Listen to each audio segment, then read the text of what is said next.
Good evening, ladies and gentlemen. The time is 6:30 p.m., and I am calling the council meeting to order. My colleagues, please take a moment to come up here to the dais. With that, Madam Clerk, please call the roll. Councilmember Fernandez. Councilmember Cuadra Garcia. Present. Councilmember Garcia. Present. Councilmember Hertzberg. Councilmember Sanchez. Present. I saw earlier Councilmember Fernandez. I saw him, but Mayor Dieguez. Here. Mayor, you have quorum to start. Excellent. Did she call me? Yes, she noted your attendance. All right, everyone, please rise for the invocation which will be given today by Councilman Garcia. Gracious Lord, thank you for bringing this group together as we discuss the matters before us. Keep our hearts open and our minds focused on what is right and just. Let us always remember the trust placed in us by the people we serve. Guide our words and actions tonight. Amen. Thank you very much. Please remain standing for the pledge, which will be led by Councilman Sanchez.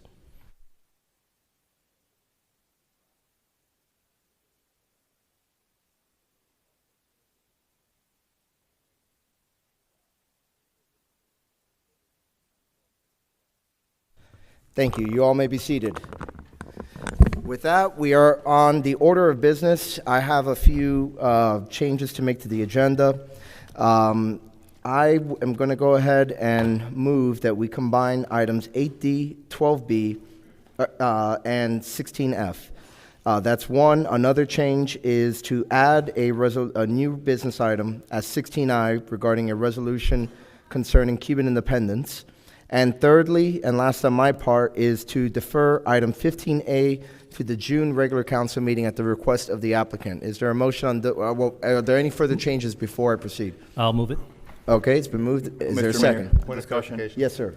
Did you mean 8D 13B or, because you said 12B? Yes, I have 12B being the, or which is the other item dealing with Optimus Park? It's 8D. 8D, 13. 12B, Oh, I thought it was. or I'm sorry, 13B. Yeah, Oh, so, okay, 13. so I misnoted in my record. So just council for clarification purposes, 8D, 13B, and 16F will Correct, be the correct. ones that are combined. Through There's the a chair? motion. Yeah, Councilman Garcia? If we could move 16F, 13B in that order after 8D, after the presentation of the manager. After 8D? Yeah, after 8D, 16F, then 13B. Or we're to consider them concurrently, though? Okay. As part of 8D? Concurrently then, yeah. Okay. Okay, so that's in the motion. It's been moved. Is there a second? Second. All right, all those in favor say aye. Aye. All opposed, no.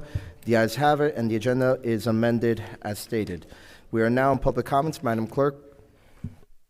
Good evening and welcome to the council meeting.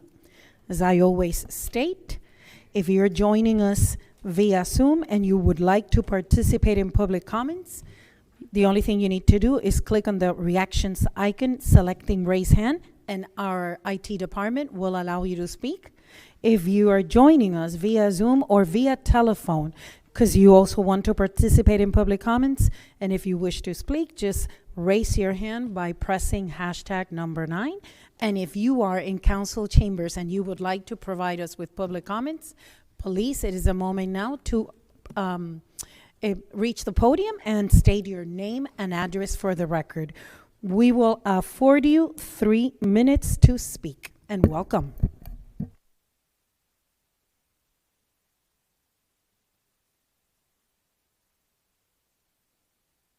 There. Bonnie Centron, 14770 Lewis Road. Good evening, Mayor Dieguez, council members, Mr. Peterman, Mr. Gastesi, and staff. Before I get to the main reason why I came tonight, I want to make 2 quick comments on the agenda.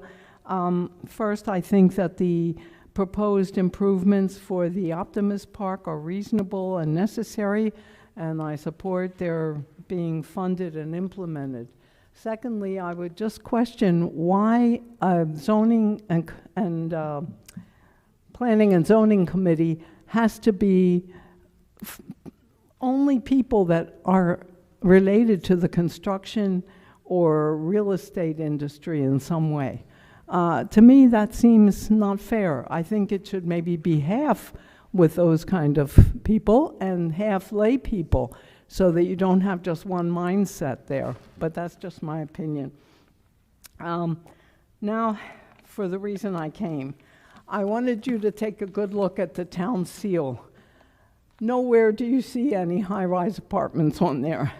Now, I know full well that the original plans by Mr. William A. Graham did have some apartment buildings included in this town, but they weren't 7 stories, and there weren't so many of them, because he did not intend for this town to exceed 30,000 people, because he knew the infrastructure, the roads, the schools, the access for emergency vehicles. He knew that this town could not support more than that, because we're only 6 square miles, and some of that is water. So I just wanted to come to say that I feel very disappointed and disillusioned, because I feel that you all had a chance to sort of make a stand against the avaricious and harmful blight of overdevelopment.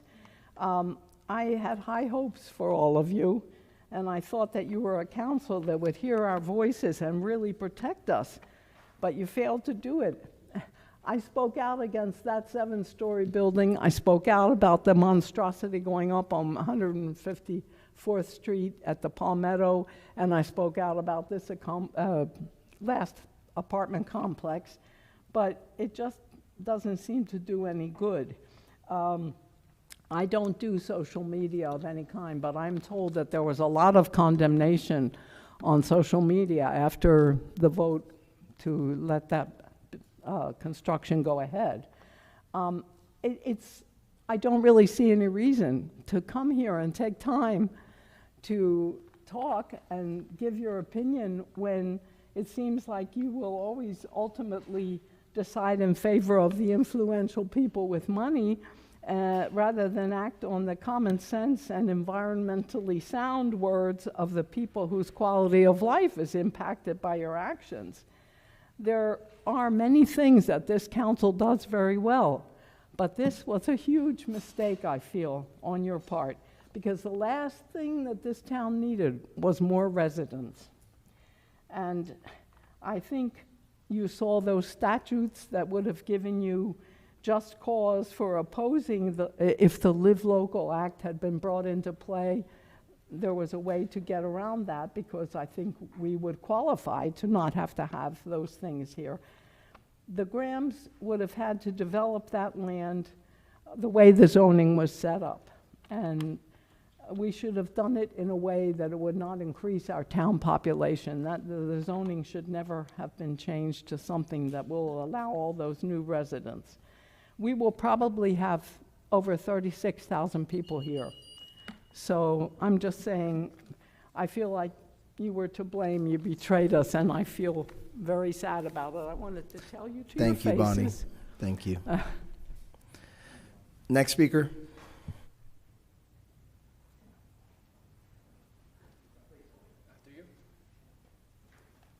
Good evening, Dave Bennett, 15830 Northwest 83rd Place in Miami Lakes. I want to thank those members and citizens that spoke at the Charter Commission committee meetings. The Charter Commission has been going on since January. We've had relatively little input from our residents. We've done our best to try and come up with some solutions. Many of the council members, several council members spoke up. There's one thing that concerns me when the questions do return to you. I just wanted to go over my concerns. The idea of reducing the town council from the 7 members, a mayor and 4 at large, 6 at large, to 5 council members, I think will significantly reduce representation within our town. I know I guess the final decision will be yours as far as if you want to put it on the ballot.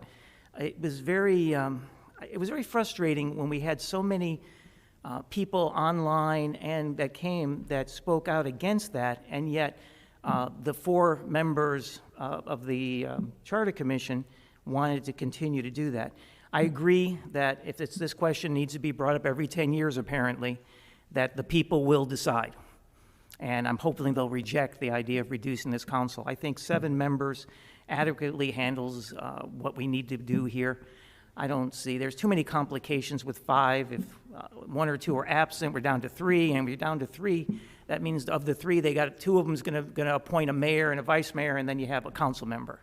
And it becomes logistically a problem. I just wanted to speak about that here. I'm also here, I got 1 minute, good. I'm also on the committee for the blasting committee. We have sponsored a competition at the high school level to basically suss out what the blasting that we all have been feeling basically impacts our properties. And the students have been amazing in producing some of these projects for us. It's been such a nice turnout that I think next year for the science fair, I think I'll sponsor it again. This year I sponsored it because I really thought there was some really good science that could be gleaned from this, and it would directly affect our homeowners who are experiencing the blasting and the vibration.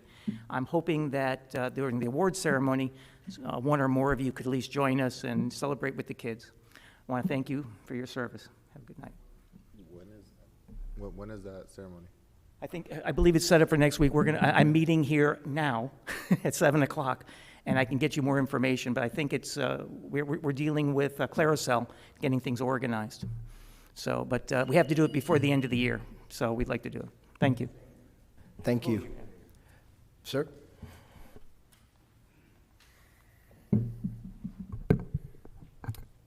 Good evening, Mayor, Vice Mayor, members of the council, and town manager. My name is Adonis. I live on 16511 Stonehaven, and I'm here as Vice President of the Loch Ness Homeowners Association.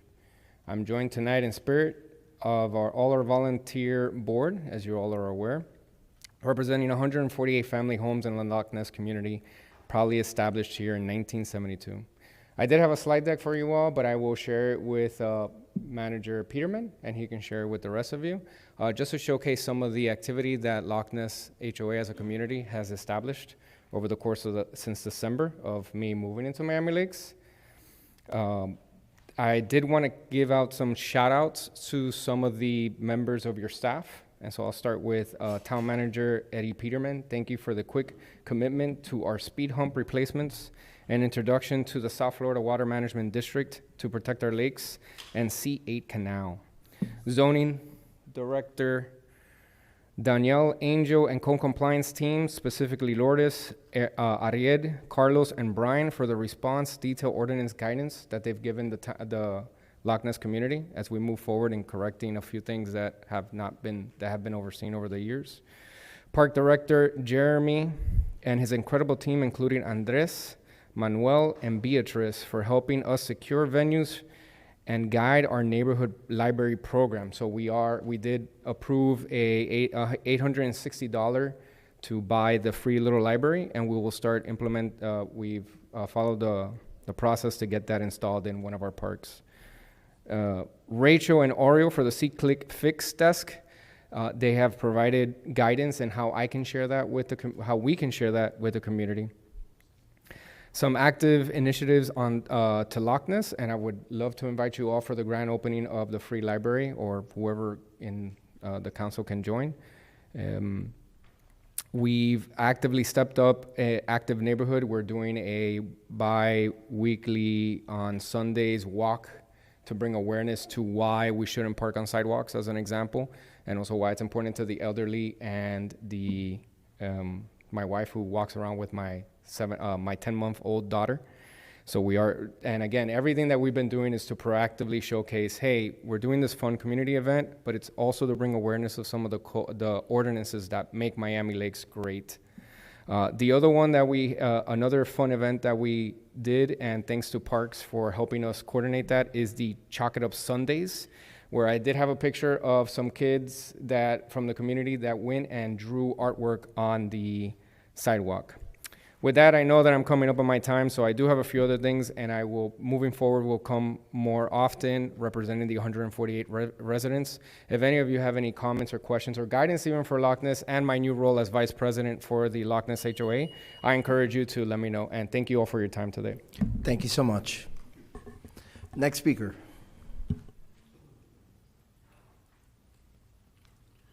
Okay. Mayor, Council, Town Management, Carlos Andres, 14530 Dade Pine Ave. Okay, thank you for those of you that supported us for Law Enforcement Awareness Month. We had a few events, so appreciate your support for law enforcement and the Public Safety Committee. Wanted to speak in support of Mayor Dieguez's item about early voting. There's no price in democracy, so definitely got to get those early voting days in there in connection with what's going on with the charter. The reason why I'm here is the same reason why I was here last month, and I know that I've been lobbying with some of you about related to MLOP. MLOP is really just, it's a diamond in our town. It really just provides so much for our students, students of athletes, students. They're learning all types of things. It provides future. I used to play there. I know some of you have played there when you were kids growing up. And the magic of that town, of that park. And hearing Jim Hamilton talk about that park and how so many parents came together to make that a reality. And really just the overwhelming support of parents. And they might not be here because they have jobs or they're taking care of their kids, but I can tell you, I talk about this around town, and parents want this. They want this. We just finished our flag football at Miami Lakes Royal Oaks Park, and people were ecstatic. Brand new fields is gorgeous. There's no reason why the Optimist shouldn't be in that same shape.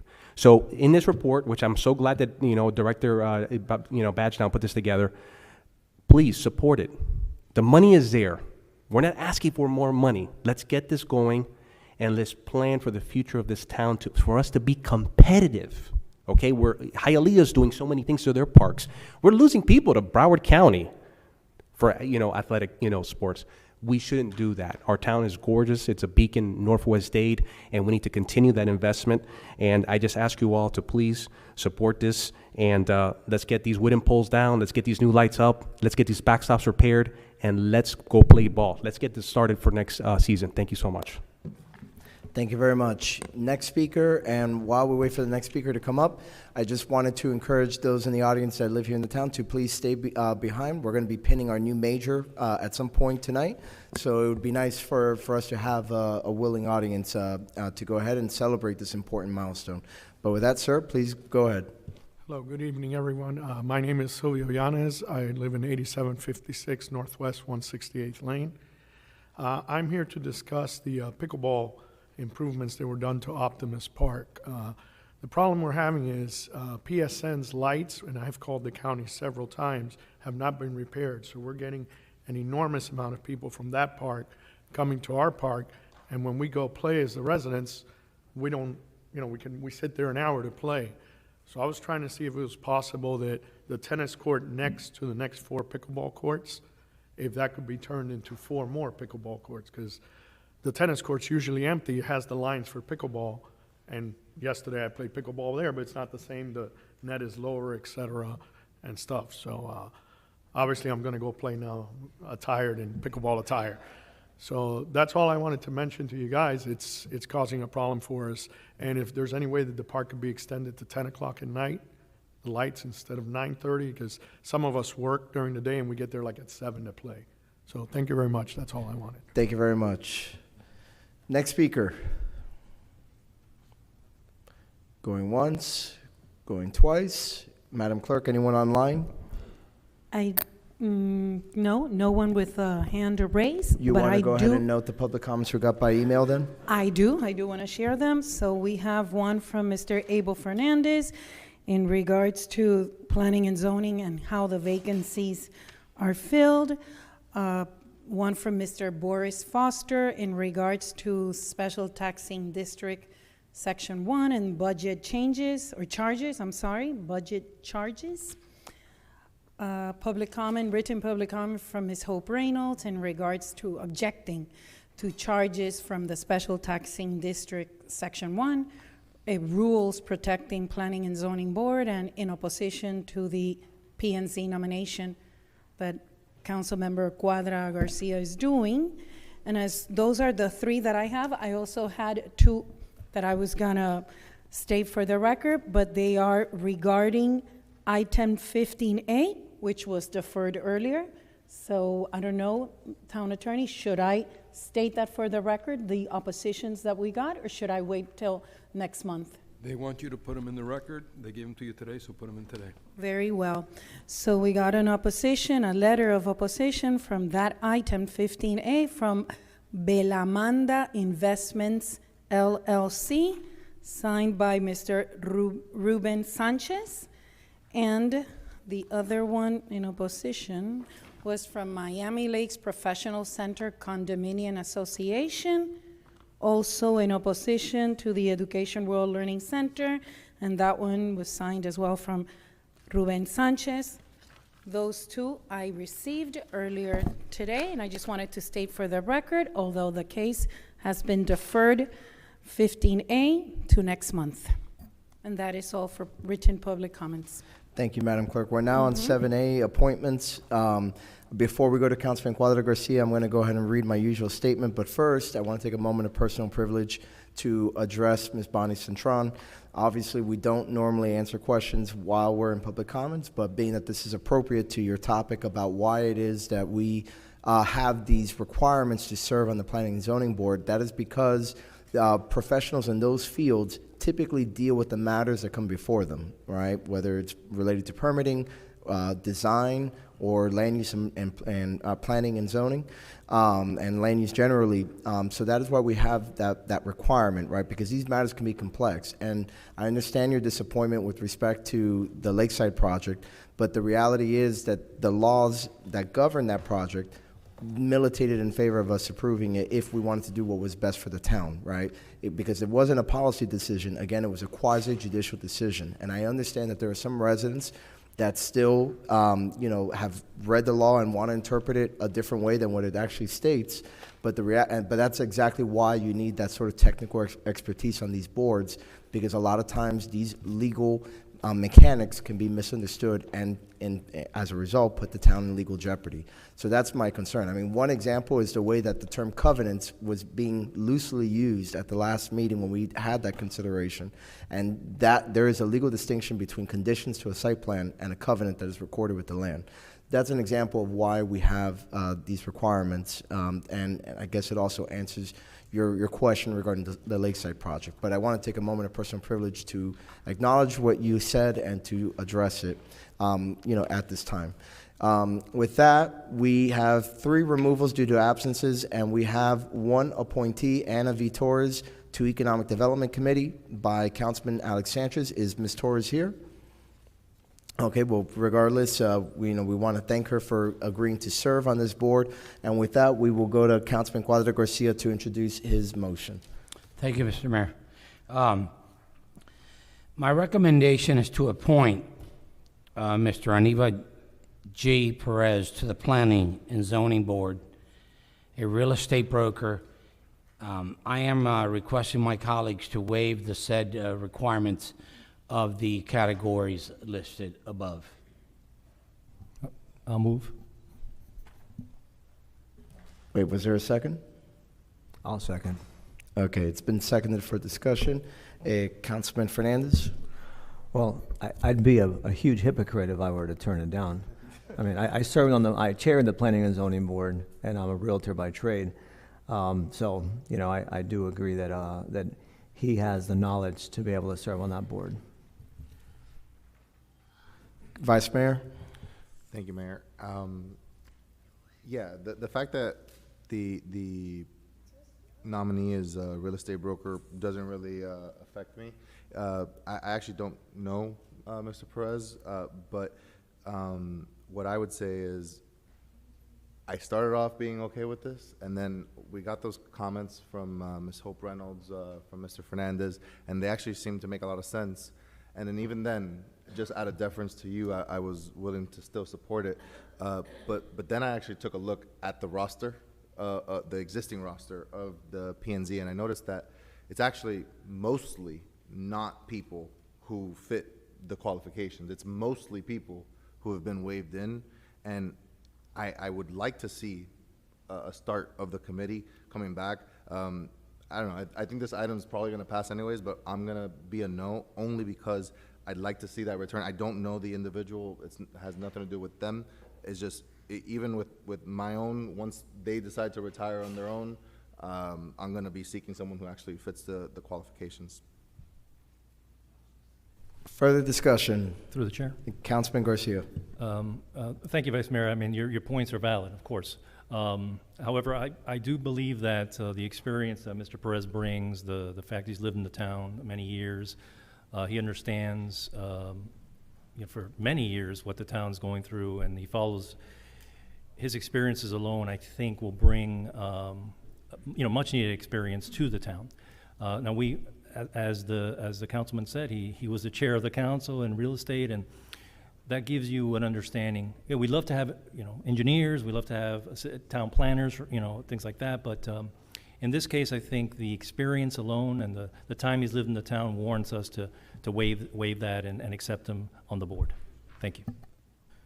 Any further comments? Seeing none, I have been advised by the attorney that this requires a supermajority vote to waive this rule. Therefore, Madam Clerk, please call the roll. Councilmember Fernandez. Yes. Councilmember Cuadra Garcia. Yes. Councilmember Garcia. Yes. Councilmember Hertzberg is absent. He will be joining the meeting a little later. Councilmember Sanchez. No. Vice Mayor Morera. No. Mayor Diegues. No. I'm sorry? No. So the motion fails. With that, we are now on item 8A, the monthly police report presented by our new Major Eddie Ulloa.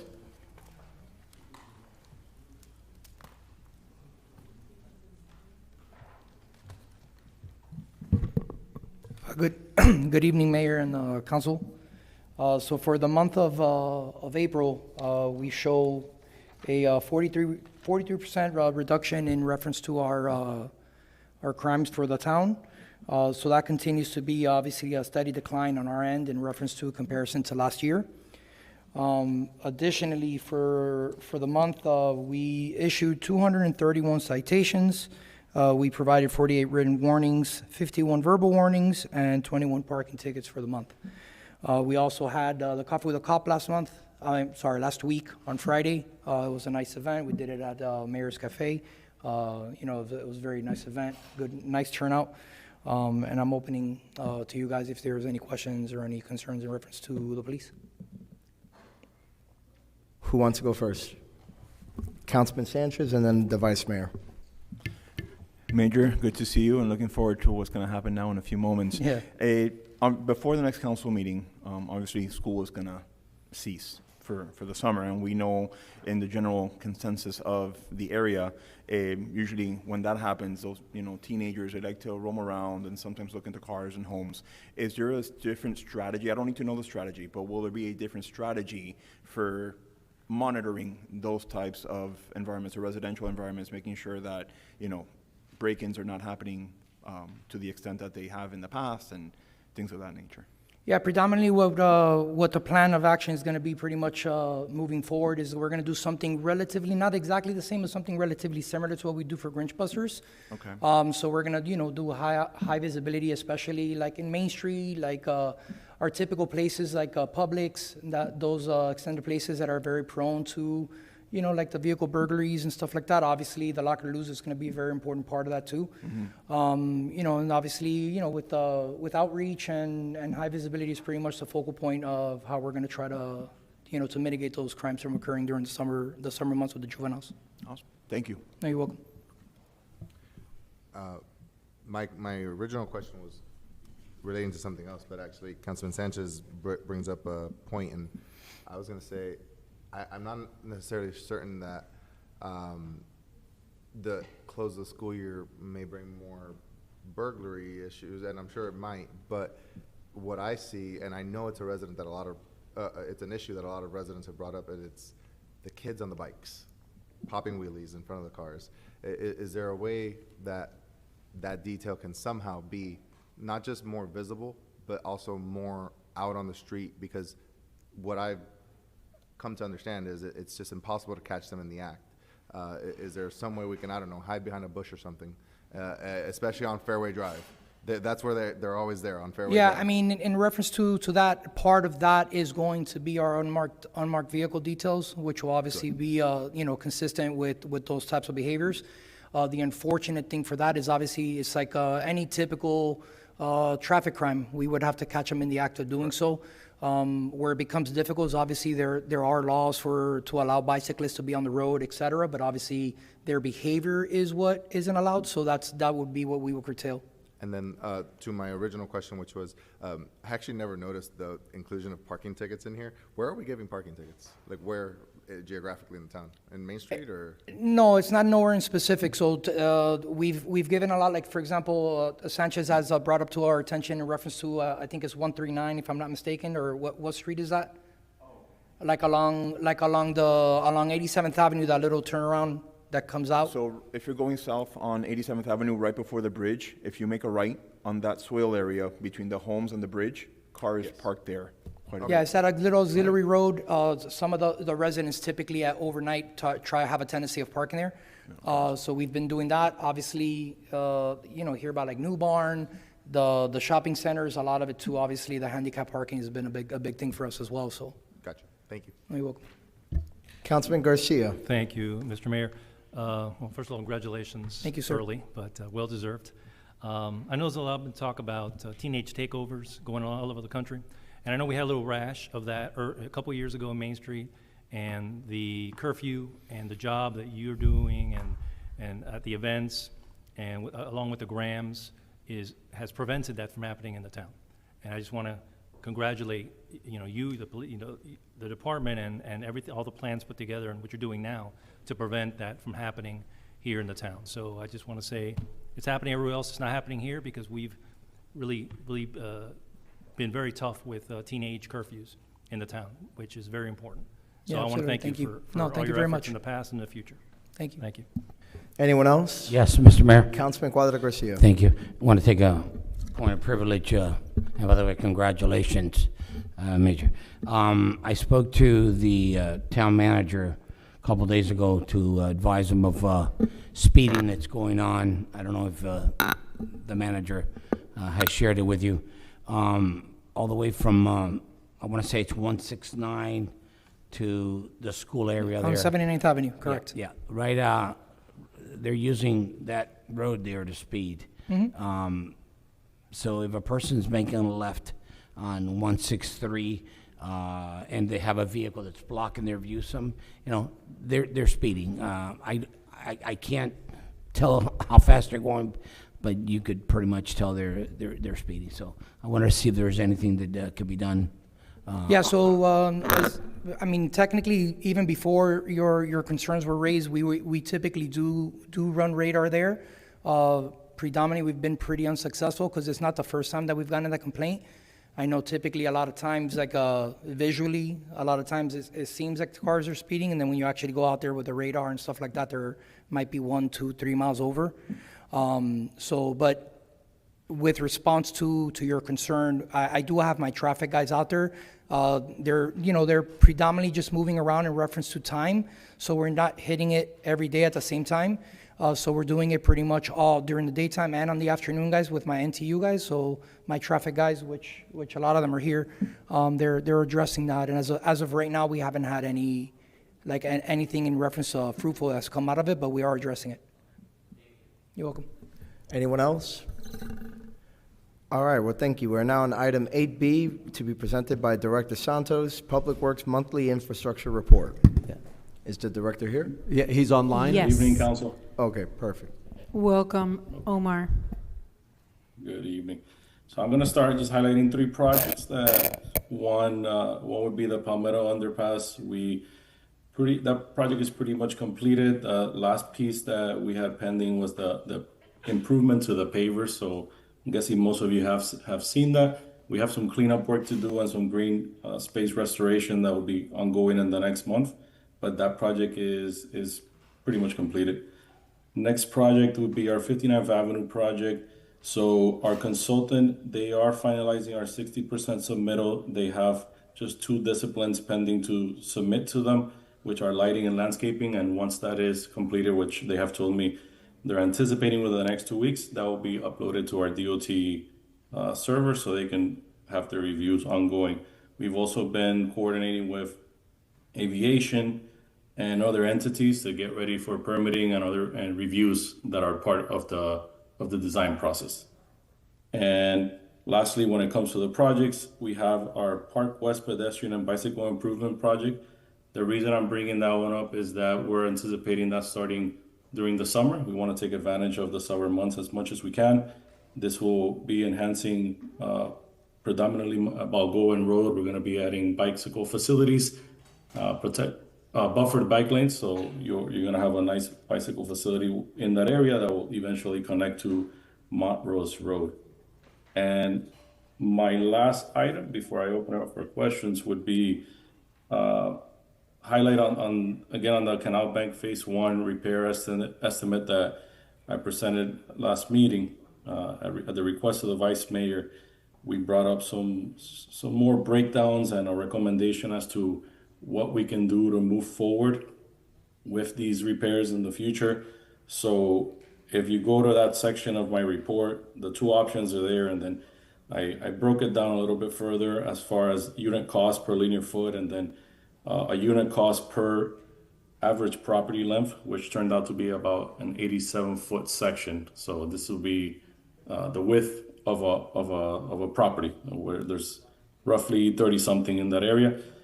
So depending on which option we go with, you have your unit cost there. Based on what we've seen and on the report, we tend to, well, I would recommend going with filling the cells that are void and repairing those with concrete. And also if there's some broken segments of the plastic sheeting, we can repair those too. And any washouts, get those repaired. The thought process behind that is that a lot of the sections that haven't washed out, if we reinforce the ones that have washed out, we potentially can elongate the life of those, and obviously is less costly in the long run. But that would be, and that would conclude my report on this. So I open it up for questions. Mr. Mayor, now that we're on this subject, I'd like to see if you can give me a couple seconds to talk on this. Okay, yeah. So we're in the discussion portion. Go ahead. Thank you. You all know that this has been my project from day one. With all due respect to the professionals, I am not going to support one penny putting residents' money into this canal embankment, whether it be 1, 2, or 3. I've asked the town attorney to please look into to see if we can go after legally these contractors for phase 2 and 3 that have been broken since the day they were broken before we even started. So I need to find out what's going on through the manager and through the mayor. What are we going to be doing with this? Because it seems that we're letting this take time, and warranties are expiring and going away. So, can you tell me, Mr. Attorney, what's going on? Do we have anything? We were going to meet with you. Yes. And it got canceled.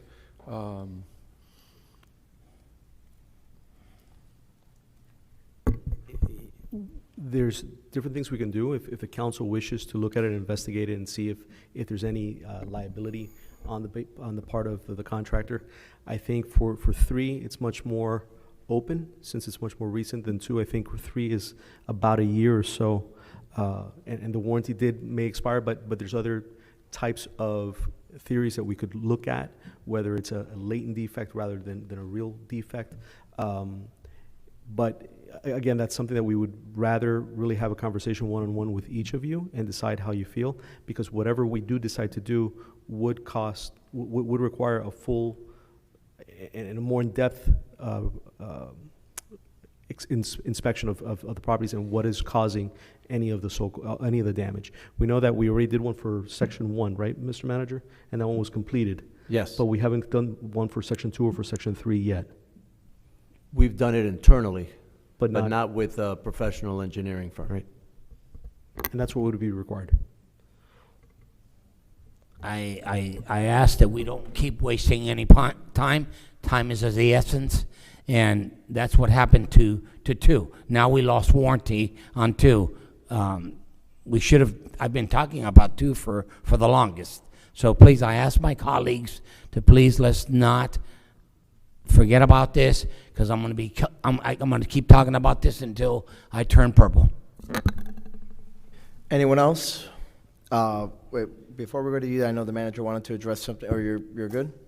Whenever you get done, I just want to interject that whenever All the right, council. Mr. Vice Mayor, you're recognized for a motion. Thank you, Mayor. Before I make that motion, Director Santos, I just wanted to confirm, and I apologize if I didn't hear you because I stepped away from the dais for a second. Are you recommending, out of option 1 and 2, are you recommending that the council adopt option 1? Well, as a strategy to start. So Okay. what I didn't mention is one of the options that I would like to explore is approaching this as an invitation to bid. So we'll get a contract similar to what we have on roadway, which would be canal maintenance and repair as needed. So then we would have a multi-year contract with a fixed rate, and then as we fund it, then we would issue work orders. Okay, thank you for that. So with that in mind, I'm gonna go ahead, as he said, to start. I'm gonna move option 1 so that we can actually start repairing some of these damaged cells. Is there a second? I'll second. It's been seconded by Councilman Fernandez. Any discussion on option 1? Yes. Councilman Cuadra So Garcia. we're going to, Mr. Vice Mayor, you're approving to spend money on this? Well, if you want it to get fixed, we gotta spend money. It should have been fixed a long time ago with a warranty. I've been talking about this for the longest.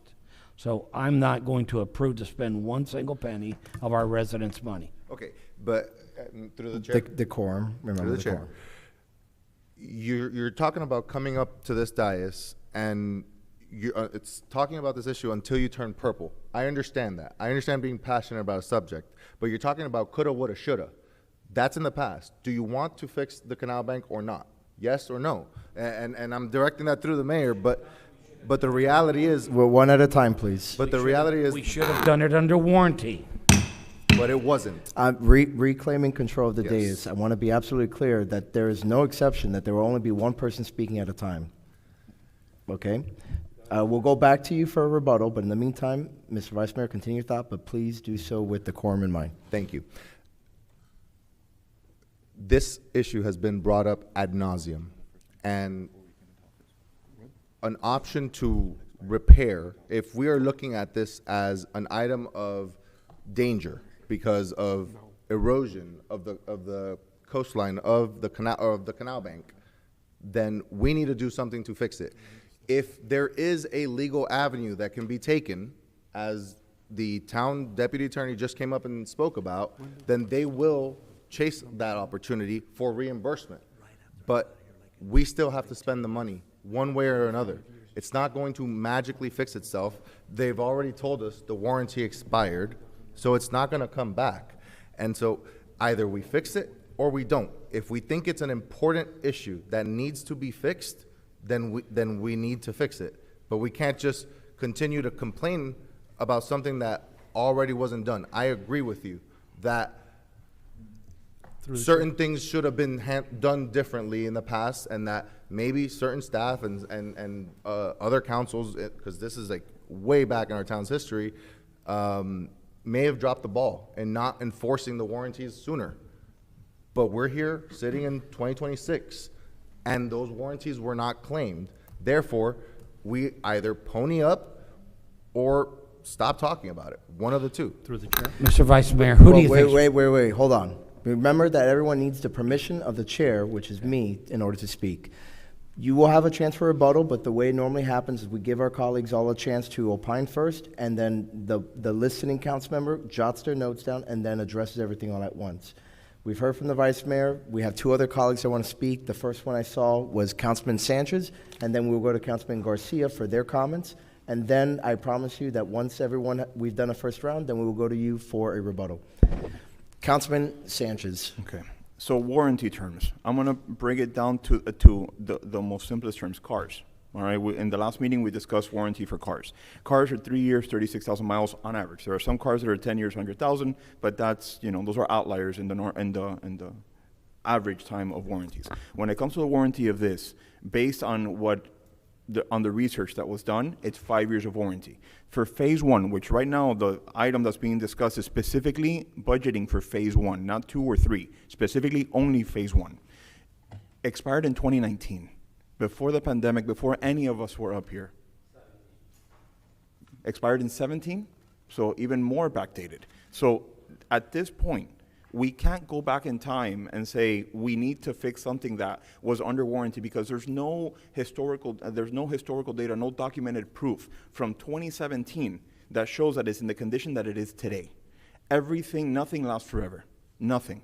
But in order to fix it, we're not going to do the all-in approach. We're going to do a phased approach, which I am fully in support of, because the warranty, as you just stated, expired 9 years ago. Phase 2 and 3, we'll cross those bridges. But right now, what is in front of us is phase 1. And I am in full support just because it expired so many years ago.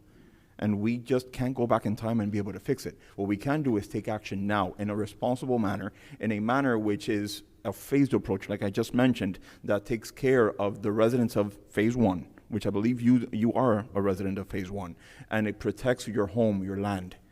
But just kicking the can down the road, hoping that one day a warranty will come back, is not a proper way of addressing this. We've spoken on up here about things that take action, sometimes most of the time take money. If it's Brazilian red pepper trees or fixing sidewalks, or in this case, fixing a canal embankment. We can't go back to 2017. We're in 2026, and as I said before, it's not an all-in approach, it's a phased approach to do it properly. We're not changing all 4 tires, we're changing 1 because the other 3 are working just fine. Thank you. Councilman Garcia. Thank you, Mayor. Councilman Cuadra Garcia, I totally understand your passion on this because you've lived it. It's in your backyard. You see it every day. But I think multiple things can be true. Yeah, we need to learn our lesson when it comes to making sure in the future that any project that we do, we make sure that we check the work before that warranty expires and jump on that warranty 100%. We need to make sure we do that in sections phase 2 and 3. And if there's any money we can get back, 100%. Hindsight is 20/20, and I wish we would have been thinking this way back. And you are correct; we should have been thinking that way before that expired. The reality is, phase 1 needs work, and we got to fix it. The other thing is, some residents have taken it upon themselves to contribute to the degradation of this by literally sticking poles inside of this and creating issues. I've walked it with you many times. When I drive down 170th, I see it constantly, but multiple things can be true. Let's see if we can get some money back when it comes to phases 2 and 3 when we do the repairs, but we need to start repairing phase 1. I wish we can go back in time to 2019 when this first started happening. Unfortunately, we can't. Let's try to learn from this and not do this same thing again. And let's at least start the process and seeing if we get it to bid, maybe we can save some money on future projects, future maintenance, and get some reimbursement if possible. So that's the reason I'll be supporting this item. But I agree with you that this should have been done years ago, 100%. Before we go back to Councilman Cuadra Garcia, I want to state for the record that Councilman Herzberg has now sat here on the dais. And Councilman Herzberg, just to bring you up to speed, we are in the monthly infrastructure report, and there's been a motion and a second for option 1 that's been presented there. Councilman Cuadra Garcia wants rebuttal time, so I'm going to go to him. But before I go to him, do you have anything you want to opine on this? Yeah, I was actually following in the car on the way here. It's my wife's birthday, so that's why the late arrival. That's okay. Happy birthday to her. Happy birthday to her. I agree with the Vice Mayor. I think we have to do some sort of maintenance. I also agree with you. You know that we've discussed this for a very long time. He's been up here right there since 2015 discussing this issue. So it's been a very long issue, but we can't do nothing. And even if there was a legal action, we have a requirement to mitigate, right? So we got to maintain. There's no way around that. Now, Councilman Cuadra Garcia for rebuttal. Let me get back to the ones that we're talking about maintenance, okay? When you have a faulty product that's faulty, you can throw all the money you want at it. It's faulty. So in this case, it's been faulty since day one. Are you aware, Councilman Sanchez, that right after we lost warranty on phase one, we threw another $25,000 through it, and all those $25,000 are in the water. So this is, we have put money. So now we're gonna put money again, and all we're gonna do is just throw it, because the bottom, I guess I keep talking about this, the geo bag at the bottom has holes. It's like I talked about the Skittle issue. If you have a hole in your pocket, and I put Skittles in your pocket, where are the Skittles going? They're gonna fall. That's what's happening. So you can put all the money you want in there, we're gonna lose it. It's been broken since day one. It's a faulty product. I don't have the answer, but I've said it since day one. I don't know what to do. So I have a lot of educated people here, and that's why you were all appointed, so we can all work together and figure out how to fix this. Well, elected, but, well, yes. But with that, there being nothing further, let's go ahead and, not a roll call, I'm going to do a voice vote. All those in favor say aye. Aye. All opposed, no. Would you like to be registered as a no or a yes? I'm a no. To Okay. spend money? So, spend money, I the know. ayes have it, the motion carries. And is there anything else that was, that we need to move on in item 8B? Okay, yeah. So with that, council, I'm going to move to reopen the order of business to move up the special presentations in light of the audience that we have here, and to allow them time to celebrate this event after we finish. So with that, is there a second? Second. All those in favor say aye. Aye. All opposed, no. The ayes have it. The agenda is reopened. I'd like to go ahead and move the special presentations, items 11A, B, and C, to take up immediately after this vote. I'll second. It's been seconded. All those in favor say aye. Aye. All opposed, no. The ayes have it. The motion carries, and the agenda is amended as stated. And we are now on item 11A, the pinning ceremony for the new major, Eddie Ulloa. And as he makes his way up here with his son, who is going to be pinning him, there we go, excellent. I wanted to go ahead and just say a few words, and I will open it up to all of you to go ahead and say a few words as well. But I just wanted to state, well, actually, yeah, why don't we go ahead and take care of the pinning ceremony first, however you guys would like, and then we'll say a few words and go from there. All right. It's a big milestone, everybody. This is a major career achievement. Don't poke him. Don't poke him. Excellent. All right, guys.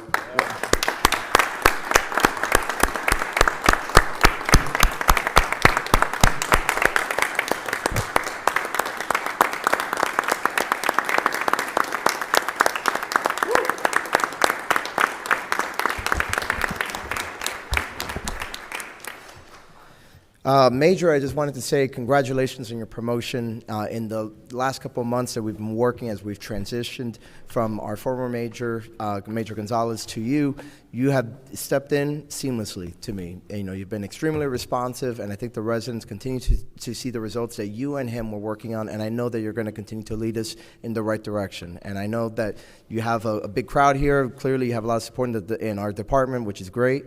And, you know, and honestly, he's a man of few words, but he's a man of action, and believe it or not, a lot of humor. He just does it through memes. With that, who else would like to go ahead and speak? Okay, let's actually work down this way and go to the end. So we'll start with Councilman Sanchez. You know, for a while I called you Major Select. Now we can officially say Major. You know, and I know this is the second meeting where we can say it, but congratulations. You know, we're very deserving, and I look forward to many, many good years of service to Miami Lakes, and being the second coming of the traffic whisperer here in the town of Miami Lakes. I know that you had a great teacher in the major, and yeah, you know, good things ahead, and you know that you have the support of this town behind you. Thank you. Councilman Fernandez. Congratulations again. I think the town is in good hands. I think that our future is bright, and thank you for your service. We appreciate it. Thank you so much. Vice Mayor Morera. Thank you, Mayor. You got some big shoes to fill. I think you're the right man to fill those shoes, and I know you have the support of the entire department. The guys back there love you. You're part of the culture. So look forward to good things in the future and keeping our town safe. Look forward to it. Councilman Garcia. Thank you, Mayor. I mean, it's a brotherhood and a sisterhood, and over the years, the majors have come from, our town, and they've been mentored, just like the Major Gonzalez mentored you and and Major Ruiz. It's just, I love it. It's from the family, it's from the town, and nobody knows the town better than having you. They've been here for a while and part of the family, understand it. So again, congratulations, and I know you're going to do amazing for the town. Thank you. Councilman Herzberg. First, congratulations. This is a great milestone for you Thank you. and your family. And what Councilman Sanchez said, you had big shoes to fill, but it seems like it's been seamless, and that says a lot about you and the trust your officers have, your deputies have. One of the things I always tell people about Miami Lakes, when I'm traveling or something, what about Miami Lakes? I talk about, what's great about it? It's so safe. We have such a safe community. We feel so safe, and that's because of you guys and your leadership now. So just keep up the great work, and I know we all look forward to working with you. Thank you so much. Councilman Cuadra Garcia. Thank you very much. I echo the words of my colleagues. I've already said it. Congratulations, sir. Thank you, sir. Okay. Thank you very much. Major, would you like to address the residents? Or Yeah, any other words? Obviously I've been doing this already for quite some time here in the town, and I'm going to reiterate the same thing I've always reiterated. I'm very grateful for the opportunity.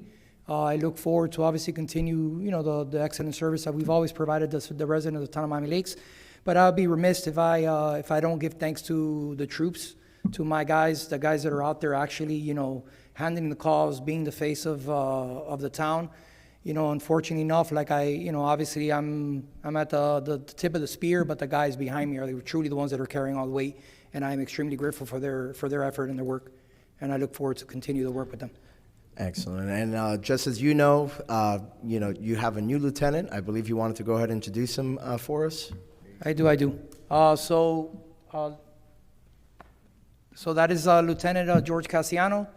Just a quick, brief little overview on him. He's got 14 years of service in police. He did Miami Gardens and lateraled over to us. He has a multitude of experience, from investigations to proactive work. He's been on the gun task force. Extremely well-rounded, and I really, really look forward to for him working with us. I think he's a great addition to the team. And, I'll just give him this moment for him to say a couple things. Absolutely. Go ahead. Welcome. Thank you very much. So as the Major mentioned, yes, I did begin my career with Miami Gardens, and fortunately enough, I lateraled over in 2016, where I began my career with the Miami-Dade Sheriff's Office. Fortunately, I was selected, and I'm humbled and honored to take the position of lieutenant for the town of Miami Lakes, and I'm looking forward to the partnership between the town and the Miami-Dade Sheriff's Office. Excellent. Well, welcome to the family. Thank you. With that, we're going to take a 5-minute recess so we can go ahead and get photos with everyone. Don't worry, I got it. Before that, Mr. Mayor, I'd like to say one thing. Sure. I have the great honor of saying that I already have Lieutenant Cassiano's phone number, right? Cassiano. Wow, that was fast. It's just so that everyone has it. So you put it on your speed dial. It's 305 Sheriff.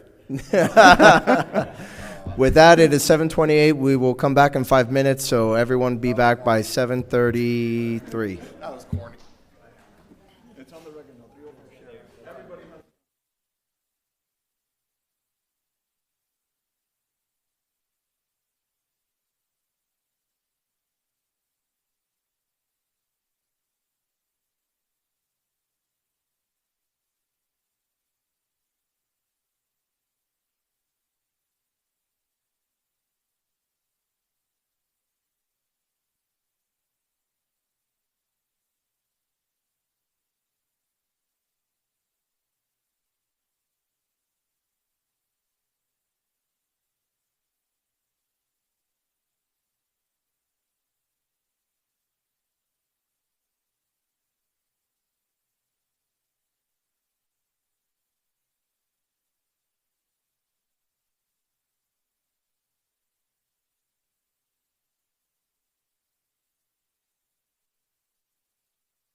All right, ladies and gentlemen, the time is 7:33 as promised.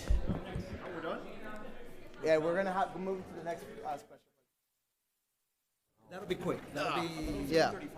Yeah, no, 7:33, because I had said 5 minutes. So with that, we're going to ask all those that no longer have business here to please step out of the chamber, and we're going to go to the town manager to introduce our latest member of the family. Yeah, the Parks Director will introduce her. Okay, perfect. Hold on, let's just give him a minute to filter out.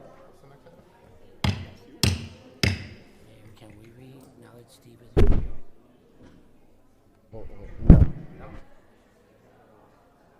is? Okay, with that, to introduce our new team member, and if we can please have the doors closed. Matt, can you close the door there, please? Thank you. All right, so we got that? Okay, with that, go ahead. Good evening, Mayor and Council. Jeremy Bragdon, Director of Parks and Recreation. Today, I have the privilege to go ahead and introduce to you guys our new Parks and Administrative Specialist. She is taking over, just so you guys are aware, for Jessica Farralls, who left us after 8 years of serving with the town. She moved on out. But with that comes new talent. We're definitely excited. So with that, I'll go ahead and introduce Beatrice Al-Chalabi, who comes to us from proud graduate of FIU, both her undergrad and her master's from FIU. She is actually in the process also, side note, of going ahead and securing her certification as a landscape architect. So she's already taken one test out of the 5. There's one problem, Mr. Director. She spilled coffee all over the hallway earlier today, so... We will get to that. We'll get to that. I'm just kidding. Well, what she did, but... but I was just making a bigger deal about it. And you know I love my Panthers, my fellow Panthers, so... Beatrice is a resident, so she is a Miami Laker. Her family still resides in town. She grew up in town. She is currently taking over everything that is reservation and rentals for pavilions, indoor reservations. She is also, no pun intended, she is a sheriff of our department, so we've had other sheriffs introduced. She keeps us in order with all the administration, making sure a lot of our deliverables are being submitted and a lot of internal things within the department. So with that, I go ahead and introduce Beatrice Al-Chalabi. Well, there you go. Please come on up. Good to see you again. It's just a hazing ritual that we do for new employees. So. Okay. Because I was told not to do a speech and then not to do a speech. So, but thank you for having me. Of course, we love to have fun. You know, with that, wait, how do you guys want to do the photo? You know, we could do like a quick photo. Why not? Mr. Mayor, she's landscape architect? Yep. Yes. I am very interested. Run! Save yourself. I need you to recommend as much mulch as possible. The director knows what I want to talk about. Very interested to see what her opinion is on the mulching of the town. We got budget coming up. I would like to see that. Thank you. Yeah. Well. She doesn't know what we're talking about, bro. All right, guys. Well, let's take 4 minutes just to come down to the well, and someone can staff. If you guys want to just take a quick photo, just to welcome her officially into the team, and then we'll get on underway with the rest of the meeting.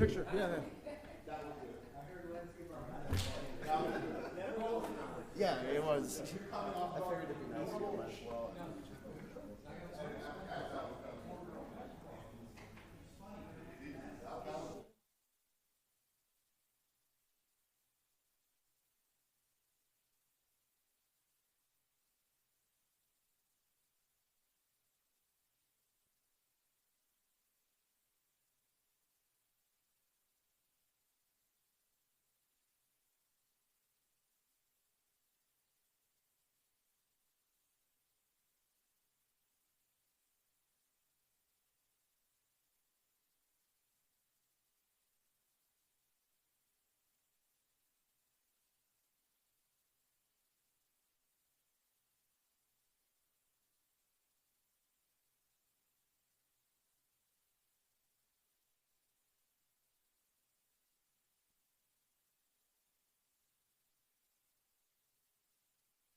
All right, ladies and gentlemen, we're going to continue with the meeting. We are now back on item in the section 8, rather, the manager's reports, and we are going to resume with 8C, report on 77th Court exit feature, presented by Director Bagdown. Good evening again, Mayor and Council. The item you have before you comes in response to a new business item that was brought up to look at the efforts of introducing an exit leaving the Town of Miami Lake sign on 77th Court. Staff came back with the preliminary cost of something similar to what we recently established on 67th Avenue. The goal here and the recommendation is to take a look at what this cost for this style of exit feature is going to be and use that as a planning note in our upcoming budget cycle. So with that, you have the report in front of you. Any questions at this time, I'm here to assist. Okay, well, before we get to that, I'm going to go ahead and turn it over to Councilman Fernandez for a motion. Yeah, I'd like to move to get, the funding for us to be able to install the sign. Excellent. I'll go ahead and I'll second it. Excellent. Second, and then we'll go to the Vice Mayor for discussion. Thank you, Mayor. Just a quick question. Here in the item, it refers to a specific line item in the budget, but it does so by the account number only, not by title, so I don't know where that money's coming from. That's the same capital account that we utilize for the 67th Ave feature. It's entry features, overall capitalized. Okay, that's all I needed to know. Yeah, and he's proposing for the 26-27 budget. So it will, when you get the budget proposals, when we submit them in the summer, this will be one of the items, and then that'll be up for your consideration to fund for the fiscal 26-27 budget. So really an approval of this item, of Councilmember Fernandez's item, is an instruction to staff to include it in the proposed budget? Correct. Okay, got it, thank you.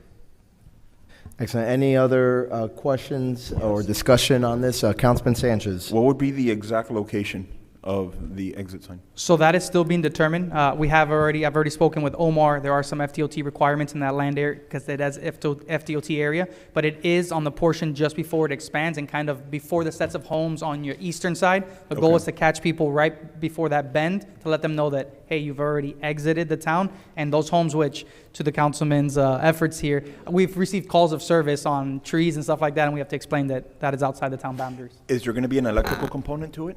At this time, no. What you are seeing is just the furnish, delivery, and installment of the exit feature. Okay. We can always look at installing solar down the road and so forth. There's no canopy there, so it's prime for solar. It is prime for solar, and it's just going to require then just going through FDOT on their. The one that we have that is like it right now on 67th Avenue, just as you pass underneath the Gratney, does that have an electrical component to it That has now? a solar component to it. It does have a solar, It and it's does have- strong enough to be able to light it up at night? Yes. Okay, all right. We had to do some trimming, but yes. Okay, and just to make sure that the project is done in completion, how much more would it be to add the solar component so that we're not coming back to it later? I don't remember that cost off the top of my head. Okay. I'd have to come back to you with that. Okay.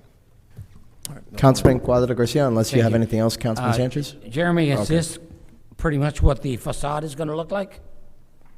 This is what you see there is the exact same mock-up of what we installed at 67th. This is not exactly what you'll see. This is just staff's rendering to show you leaving of the town. But yes, this is what the design will look like. Is this right close to that church that's it's got that looks like the Arabian? The Greek Yes. Orthodox Church. Okay. Yes. And how far off from the road is it going to be? I'm worried about some of the guys, the people that travel through there that are tipsy that might not see it. And That's a separate issue on the driving while tipsy, but as far as the offsets, there are mandates by FDOT, which I would confer with Public Works and Omar to make sure it meets all the requirements. roughly how far off the road? I You don't know yet? that. I don't know that off the top of my head. Okay. All right. Through the chair. Councilman Garcia. Thank you. I know, Mr. Mayor, you brought up an item a while back about the color being giving a little more oomph. Since we're doing this, I think it would be a good idea if you could look into the color scheme the mayor was looking at to not only do this one, but the old one as well. Okay. So that they match up, or order it at the color that the mayor was talking about, different colors from the last report. I think you came up with a report. He did, Yeah. If you can Yeah. bring that report back, we can take a look at it again. Okay. And we can maybe we can do that to all the entry features. Give it a little more oomph. Red mulch. No mulch. But the color scheme to give it more room. Unity, like the mayor guys, was. unity. I don't need anything to divide us. And mulch is a great divider. Right, Councilman Herzberg? Correct. Okay, but yes, but on the funding for this, all those in favor say aye. Aye. All Aye. opposed, no.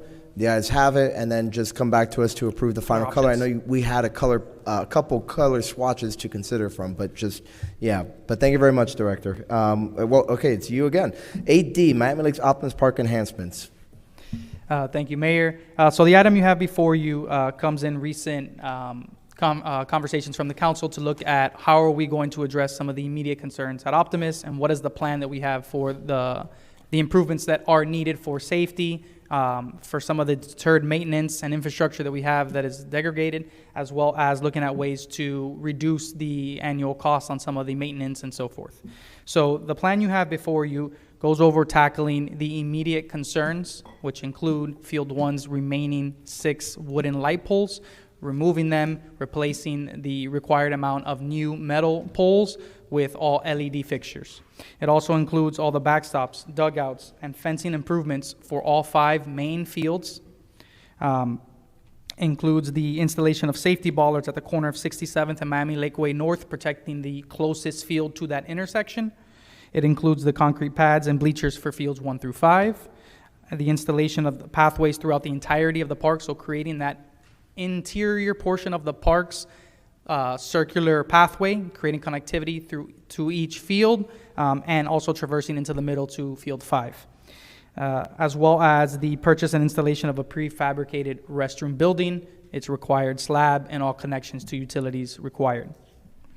That amount is what we anticipate having by the end of this fiscal year, and that's why that number that you see there of let me make sure I have it here, 1.916 is our total anticipated amount that we will have in the account. You also have an item before you that is moving some of the impact fees that will get us to the 1.6 with an anticipated 300,000 that is coming within, like I said, this fiscal year for future impact fees. So that total and that approach is looking at spending what we have and what we know we're going to have in a few months. What are the regulatory hurdles, if you want to call it that, as far as that we have to get through, if we can get into that? Just so we can have that discussion simultaneously, or whatever. What do you prefer on that front? Just for transparency, I mean, it's listed there as well with some of the asterisks as far as what is going to require permitting. A lot of improvements on the school board property will require their entire building, their permitting. It is not our town building department that permits it, so it would go through their process and their timeline. As well as there are some conversations that we are having with the JUA in regards to some of the more substantial improvements, and if that triggers an adjustment required on the JUA. Well, I'm going to go ahead and move this town staff proposal as presented. I'm actually really happy that we're at this point, right? This is something that myself, Councilwoman Verano, when she was here, and former Vice Mayor Goyaso were advocating for to improve in place, right, at a much lower price tag than what previously came before. And I think that this is what the 60% of residents were asking for at the time when the ballot measure failed, which was simply to allocate the money, but using what we had, the pay-as-you-go. What we have in front of us is an approach that is going to make substantial improvements, especially on life safety issues and other regulatory issues such as the ADA walkway and everything else. Adding a restroom, which was the main issue that was raised by proponents of the bond back in 22. So I think what we have here is, again, a fiscally responsible plan that does not involve new taxes and gets the park up to the proper posture, right? With a plan as well for the future, that we will be addressing, when we get there, right? Again, the phased-in approach. So I'm in full support of this, and it's been seconded by the Vice Mayor, who I will go to first to go ahead and make his remarks, and we'll go up and down the dais. Thank you. Yeah, this is pretty much exactly what I think. I know the mayor's mentioned it. I know Councilman Garcia has mentioned it, that we've been after something within the budgeted funds, and or at least within expected funds as well. I think that this is a critical investment. And then I did have a couple of questions, specifically item 1, which is the replacement of the wooden poles. I noticed that it mentions installation of new modern metal poles, but then the old wooden poles that have already been replaced, they were replaced with concrete poles. So is there an advantage to these metal poles as opposed to concrete? There are pros and cons to each. Everything that is new is going to be installed on steel. As far as so the newest pole on field 1, the one that we had to take care of, that is steel. So that's already upgraded. But the remainder of the fields are concrete. Concrete will be longer lasting. Prices come out to about the same. We went ahead and took a quick evaluation of that. While concrete itself is cheaper than the steel, the cost increase for delivery because of concrete weighing so much is where then it starts to balance out. Okay. Steel also gives you the flexibility long term. If there are upgrades to lighting systems, LED takes an even more advanced turn and we have to then replace them in 15, 20 years. Steel's easier to remount than concrete. Concrete eventually will not have the support needed for new fixtures and new crossbars and so forth. Okay, so the concrete is less future-proof. It's more longer lasting, but Correct. it's not future-proof technology-wise. And then the metal ones maybe don't last as long, but still lasting long. They're anticipated to give you more than 40 years both. More than 40 years. Yes. Okay, great. Other than that, yeah, I really like the proposal. I like I'd never even thought about this issue until I actually read this item, and I brought it up at the agenda briefing. The bollards at the corner of 67th. Obviously, that's a very high traffic corner. I wasn't even aware that accidents had happened on that corner, and I was informed that they in fact have, and that's absolutely terrifying. So I think that's an enormous safety improvement to bring in safety bollards. And yeah, it is, at the end of the day, for better or for worse, a signature park in our town, and we'd like to see it in good condition. So this is a step in the right direction. Through the chair. Councilman Garcia. Thank you. I want to thank the staff, director. I think the residents spoke that they wanted us to address needs, not wants, and take care of the park to at least a minimum standard. And this plan is what I call KISS, keep it simple, and the last word I won't say. The only friendly motion that I would make, and my colleagues would consider, is to keep simplicity part of this. Adding the bathroom at this juncture might create some issues. Creating a structure on land that's not that's the school board land might create some issues that might slow down the basic project, which is the fencing, the lighting. What I would recommend is, because if we go with the initial, we're not going to do all the lighting. We're just going to do the 6, right? But for an additional, if we forego the bathroom this time around, and we complete the completion of the lighting, it's only an additional $195,000. That way we'll get all the fencing done, all the lighting done. Yeah, sure. We'll get the ADA requirements, we'll get the backstops done. With money that's already there in the MLOP, right? Money with, we basically have the money already to do that, except we might have to take some money from some carry forward, perhaps. But the money's pretty much already there. And we forego the issues that have plagued Optimus Park improvement for decades, complexity. If we add the bathroom now, it's going to add to the complexity. If we forego the bathroom and do everything else, and then do the bathroom next year when we can actually replace the money needed, we're going to have the person look new, and then we can go along with the bathroom. So that's just a friendly amendment that I would proffer, because it'll add to complexity. Remember, complexity always kills us. This has to be the most cost-effective, simple, effective plan that I've seen since before I was here. I know the mayor was here for years, Councilwoman Ruano, other councils, other mayors. And my item, I would also like to ask my colleagues if you, because this is a team effort, going back councils from the beginning of the town, if we could all co-sponsor the item together as a team, and because this is a team effort from decades, going back decades. I'll second that motion. I'm going to go to Councilman Herzberg, and then we'll have a round of discussion on the amendment. So, Councilman Garcia, I agree with you. That was going to be my comment. The bathroom, I know, is a big want, but before the bathroom, all I heard about for years is drainage. And I know there's some drainage improvements that are not very costly in Plan B. That should be in Plan A, in my opinion. Because what's the purpose of the fields if you can't play on them? I know it's not perfect, and maybe you can give us a little bit more input on what that drainage is, because it's not a lot of money, so it must be a more basic improvement. But any improvement on drainage, I think, should be a primary concern. And I think you hit it. I agree with your point 100%. The bathroom is the most complicated thing.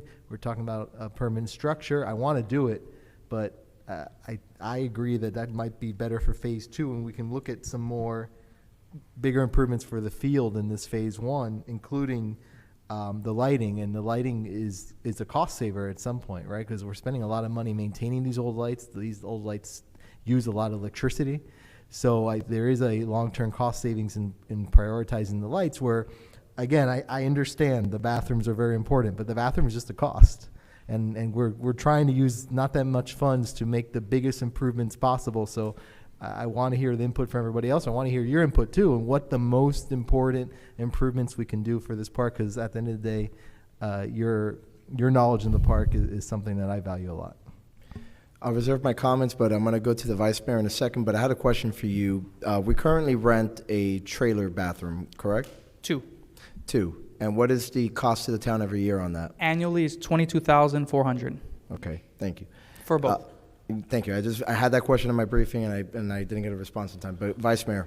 Well, that actually makes me now ask a different question, which is, how much would we save in power by switching to LED annually on the remaining lights, the $995,000 of lights? So looking at it's going to be there. So there's one thing to address there. So when we go to new poles, the warranty is going to give you 25 years on average. So that's 25 years of no maintenance, no nothing. So that the newer poles will have a more substantial return on the investment there. As far as the power, you're looking at 30% reduction across the remaining amount. Just field 1, some of the preliminary numbers we looked at power-wise, just field 1 was about $5,000 a year. That is a conservative number. Taking a look at the amount of kilowatts used per hour based on the FPL's current rate for sports field lighting, based on the 6 poles that are there. Okay. So if you multiply that by the remaining 28 poles, you can go ahead and see what that amount will be. I don't have that exact amount on me. But that's how much is spent overall. It's not necessarily a savings number. Like, we don't have an estimate on the LED, or we do? As far as the cost, or as far as the... I'm specifically referring to power cost, like the cost from FPL. The total amount of utilities? Yeah. Not the total amount I have of what we spend right now. If we don't have the number, it's okay. It was just, the mayor brought that up, and I was actually curious, like, if there was a break-even point or what it was. But my only concern on this is the bond issue was, and the park issue overall, the people who supported, and I was one of the early supporters of the park improvements before it ballooned, exponentially. But the main thing that was constantly brought up by the supporters of those who wanted improvements was, my kid has to run 3 miles to get to the bathroom. And so I do think that the bathrooms need to get done, and not in a porta potty. And I get it, this is a very fancy porta potty, but it's still a portable bathroom on a trailer. I'd like them to be able to use the restroom on a concrete foundation slab and a proper building, not a trailer. So primarily because what I heard from the residents was the bathroom. I have to stay away from this one a little bit, because I know it was a priority to the residents. But again, like, I like the whole thing, and I think eventually all of this needs to get done, all of it, including the extra stuff that's after the 1.916. Mayor. Councilman Cuadra Garcia, and then, well, hold on, Councilman, before you proceed. I just want to make sure I get a good lineup here. Would you like to say something? And Councilman Sanchez? Okay, so then after Councilman Cuadra Garcia, we will go to Councilman Fernandez. So basically, yes, I heard somebody state that $22,000 for a portable porta potty, that's money down the drain. You're throwing money down the drain. So, yeah, whatever you, call it whatever you want to easy. call it. So basically, I think that do it the right way, you know? So, my other quick question is, are all these numbers, do we have to decide on this today, or we can digest this? Because I mean, how do we arrive at all these numbers? Have we gotten estimates? I mean, 3 estimates. How did you guys get to these numbers? So there are estimates, there are contract values from our contractor as Councilman, I think it was Herzberg, about the drainage and why it was so cost efficient this time around. It's because it's just positive drainage, so it's just readjusting the degree of the fields, slightly a little bit of earthwork, and that's through our contractor vendor that already provides maintenance. So contracts, some estimates, and then some of them are just market value analysis, looking at what costs are online, but nothing will be 100% other than our contracts and our estimates that we have. Like the building, for instance, the prefabricated is an estimate based off of what the typical cost for those prefabricated structures are. With the distance of the site utilities, those are all estimates. I would say that one is probably the one that we'll need to get designed and go out to bid to give us an actual exact number. The rest, for the most part, are looking at projects we've done. The bollards we just recently did there at the Miami Lakeway and Miami Lakes Drive. So we've done that recently. These are all numbers that are current estimates or contract values. Councilman Friend, go Is ahead. the park contributing to some of this money? Is the Optimist Park contributing to some of These this? are I think all, he means the Optimist Club. Yeah, these are all town funds through park improvement funds and capital funds that we've had for Optimus. So no, there are no other outside funds other than the town's funds. So we have to make decisions on this today. The agenda's been out for a while, though, so I think that's fair game. I think everyone has a responsibility to get prepared for this meeting, and so again, the agenda was stitched together how long ago now, Madam Clerk? Yeah. Last Wednesday. So that's almost a full week, and that's more than enough to at least review these numbers. It's not a very long agenda this time around, so I just wanted to point that out. With that, Councilman, do you have anything else? That's it. I'm, okay. Councilman Fernandez. It's no secret that I supported the bond. I promised the residents that, they turned it down. That's $19.5 million. I don't think that anybody here is asking for that. I appreciate what you're doing. I understand why you're doing it. I just can't support that. I think that I'm all in. I want to just move forward with the funds that we have. I would actually ask my colleagues to consider the rest of the improvements over a 3-year plan. For instance, $500,000 each year from general fund, if we can begin talking about that. I know I'm not asking anybody to decide now, nor is it even on the agenda, but just to start thinking about that, because we got to get it done. I mean, there are things that are on here that have to be done.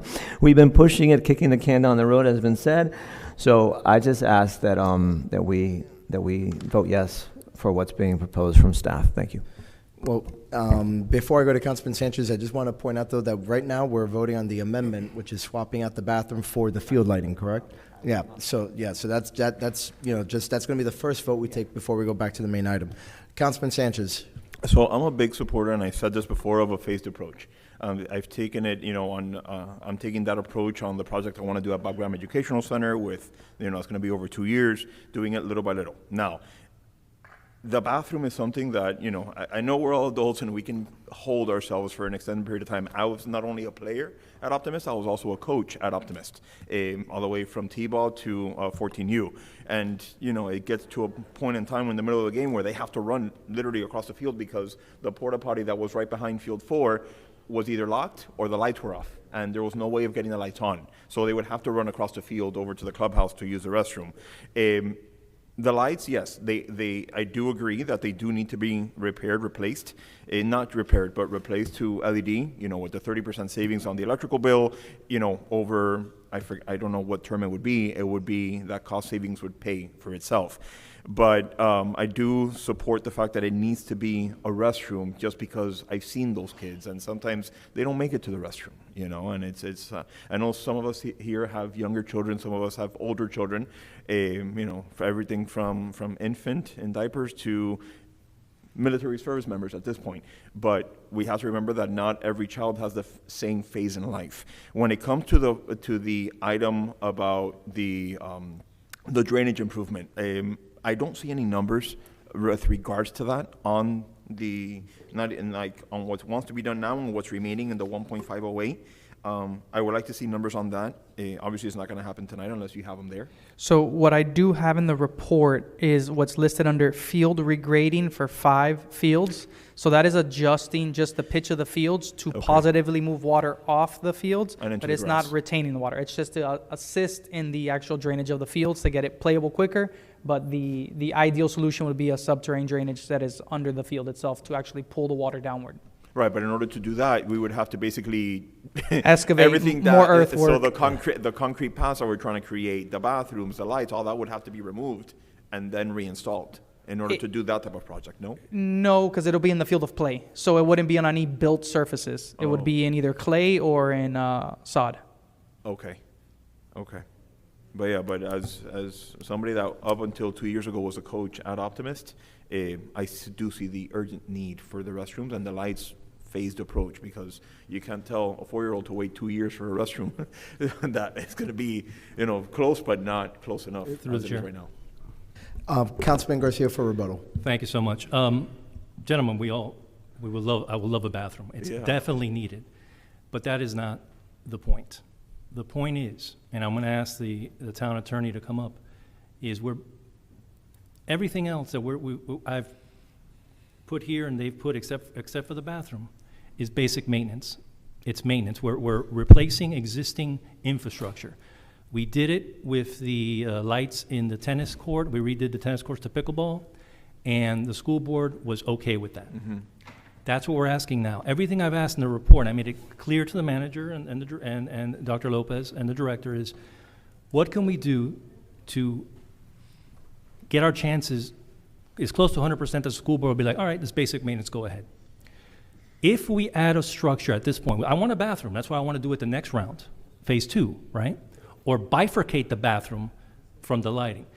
Now, you play ball there. I play ball there with my kids. I coached for a long time. For 13 years, I was there. The lighting hits your eyes. My kids, I've got hit in the face because of the lighting. If we do the lighting, we need to do the lighting right now all together. I'm sure the park director will agree. The only reason I say, of course we need a bathroom, but that's going to complicate the issue. And that is what stopped this progress from this park for decades, complications. We have an ability here to do all the lighting, all the fencing, all the backstops, and become ADA compliant in this plan without causing the ire of the joint use agreement or the school board slowing us down. And we can do it within a year, and we have the money available. Let's bifurcate the bathroom, push it to phase 2. Let's approve this with the lighting and everything. Get it going. Within 3 months, the director said he can start at least with the lighting or at least some fencing, and we can see some progress. Once everything is moving along, we'll come back to the bathroom when we can find a funding source, and we'll build the bathroom, and we won't have to worry about complicating it. The bathroom is coming. If we put the bathroom now, we are doing the same error that we've made for the last 20 years and complicate the issue. Mr. Kobier, can you express to us what your thoughts are on adding an actual structure to that area as opposed to not adding a structure and sticking with the maintenance proposed in the first proposal by the director and the manager? So, without going too much into the weeds of the JUA, Sure. I will say this. Whatever we as the town decide to do or move forward, it will have to be with coordination with Sure. Miami-Dade County Public Schools. So if it is something that they would find offensive with regards to the language in the JUA, we would know then and would be able to not proceed or make a decision at that point of how we want to move forward. So if you decide tonight that that's something you want to look at, we can definitely move forward in looking at it. And if we can't, then we can't. Would you say there's more of a chance of that issue coming up if we build a structure as opposed to the basic maintenance we're proposing of redoing old, just changing the fences, changing things around, adding lighting, and adding ADA requirements? By the way, is required for anything. It's not like we're adding. This is required by federal law. We have to connect the dugouts to to, to the inner track. Would you say they would be more inclined to push back if we build a structure as opposed to not build a structure like we did redoing the lights in the tennis courts and redoing the pickleball courts? I think anything you decide tonight is an improvement on what is existing and are things that are necessary. They're not, I think as some of the residents say, they're asks, not wants, or vice versa, right? They're needs, not wants. Needs, not wants. I think a bathroom is something that's needed. Again, it's not, the legality will deal with Miami-Dade County Public Schools when we get there, and we can have that conversation with them. We're not going to do something that's going to trip up that agreement. But why take the chance? That's why I asked my colleagues. We have an opportunity to do it all. Let's just start with the fencing, the lighting, all that stuff. We can get it started done in less than a year. Once it's all started, then we come back to the bathroom. And then if something happens with the bathroom, we already started everything else. Complexity is what's killed fixing Optimus Park for decades. I asked my colleagues just to think back, and I know hindsight's 20/20, but we have the opportunity here to just get basic things done, get it started, and the bathroom will come. Trust me, if you ask most residents, hey, if we start the bathroom and might stop everything, would you consider waiting another year for the bathroom? They've waited decades for a bathroom there. They will wait another year. So I asked my colleagues, I add to my motion, let's change out the bathroom with the total lights. We'll bifurcate the bathroom to next year, or another plan that has nothing to do with the submission for this initial plan. That way, guys, there's no issue at all and I think we could defend that. We definitely, I feel we can defend that as a town to the school board saying, all we're doing is replacing old stuff. Guys, let's not take the risk. It's gonna bite us eventually, it will, because it always has. So please, I just ask you guys to think about that, and let's put the bathrooms for next year. It's only one more year, guys, and it's I know $25,000 is a lot of money, but we're gonna save that just in the lights alone. Thank you. Hold on, guys. I'm going to speak, and then I just want everybody to know that we have some chairs that want to give reports. They're waiting to get back to their families, so let's not beat this horse to death, right? But what I am going to say is that I agree with the council member that, and before the record, I first want to begin by saying that I know the amendment is well-intended, and your heart's in the right place there. But I believe that the complexity that has killed this project has been the scale of it. This entire proposal is substantially scaled down. I understand your concerns about now throwing in a structure into the mix here, but this is something that myself and the manager discussed already with our school board member, where we need to get to that point. And this is exactly the sort of plan that residents, I believe, would support. Again, it's a phased-in approach, it's fiscally responsible and not involving additional taxes, and it fixes, as you put it, the maintenance and repairs that have been deferred and deferred and deferred. I don't believe that that the prefab structure is going to be what causes a delay here, and there's nothing that stops us. And my understanding is that with some of the other projects that are being discussed, we would still have to go get permitting from them regardless. But I also, to the defense of the Optimist Club, right? This was an issue they made front and center of the campaign. I think it would be, putting them in a bad position now to then say, oh, we could have deferred this the entire time. I would rather, proceed with the town's proposal as it is, that includes the bathroom going first, being that was a central issue that was made in the campaign. I sent the entire proposal to Chris McCall earlier, who did not raise any objection. So I think it would behoove us to proceed with the town plan as it is, and for that reason, on the amendment, I would just state that I will be a no, but I will be move forward on everything else because it meets exactly what I think the majority of residents have always been asking for. With that, Councilman Fernandez, you no longer want to speak, and then Councilman, I saw Councilman Cuadra Garcia first, and then we'll go to Councilman Hertzberg. Thank you. I know that I've said things in the past to make you guys think that I'm a comedian, but $800,000 for a restroom? Come on. I mean, I could build my house if it burnt down for half this price. How can you tell me what kind of bathroom is this? Huh? Is this a bathroom in Dubai? No. Come on. Thank you, Councilman. Where are we getting these numbers?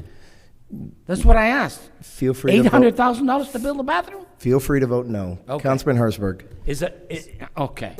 So two things. One, on the bathroom costs, in my meeting, I think there might be an opportunity to move it closer. I think a lot of the big cost is the sewage lines. There might be some value engineering there.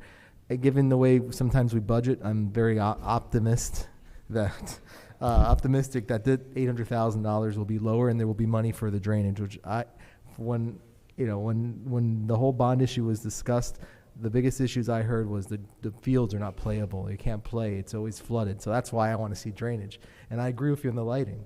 I played sports at night. I played baseball. I played football. And yeah, lighting's very important. I'm sure you agree with that too. It's a safety issue, and it's also a cost issue. That's why I would support this amendment, because the other reason why is because we're asking for 1.9 million. We know the money's there. I'm not making any promises, and I'm voting for one additional 1.5. I don't know where the 1.5 is coming from. I don't know if it's where we're getting it from. I know we have money now, so I want to focus on what I believe is most important. And that's the field of play and making this a good place for kids to play sports. And the bathroom's important, but it just is something pulling me away from that and wanting to focus more on the lights in the field. If this amendment passes, I'm going to move forward with it anyway on the other side, but I agree with you. But I do have a question for town manager or town attorney.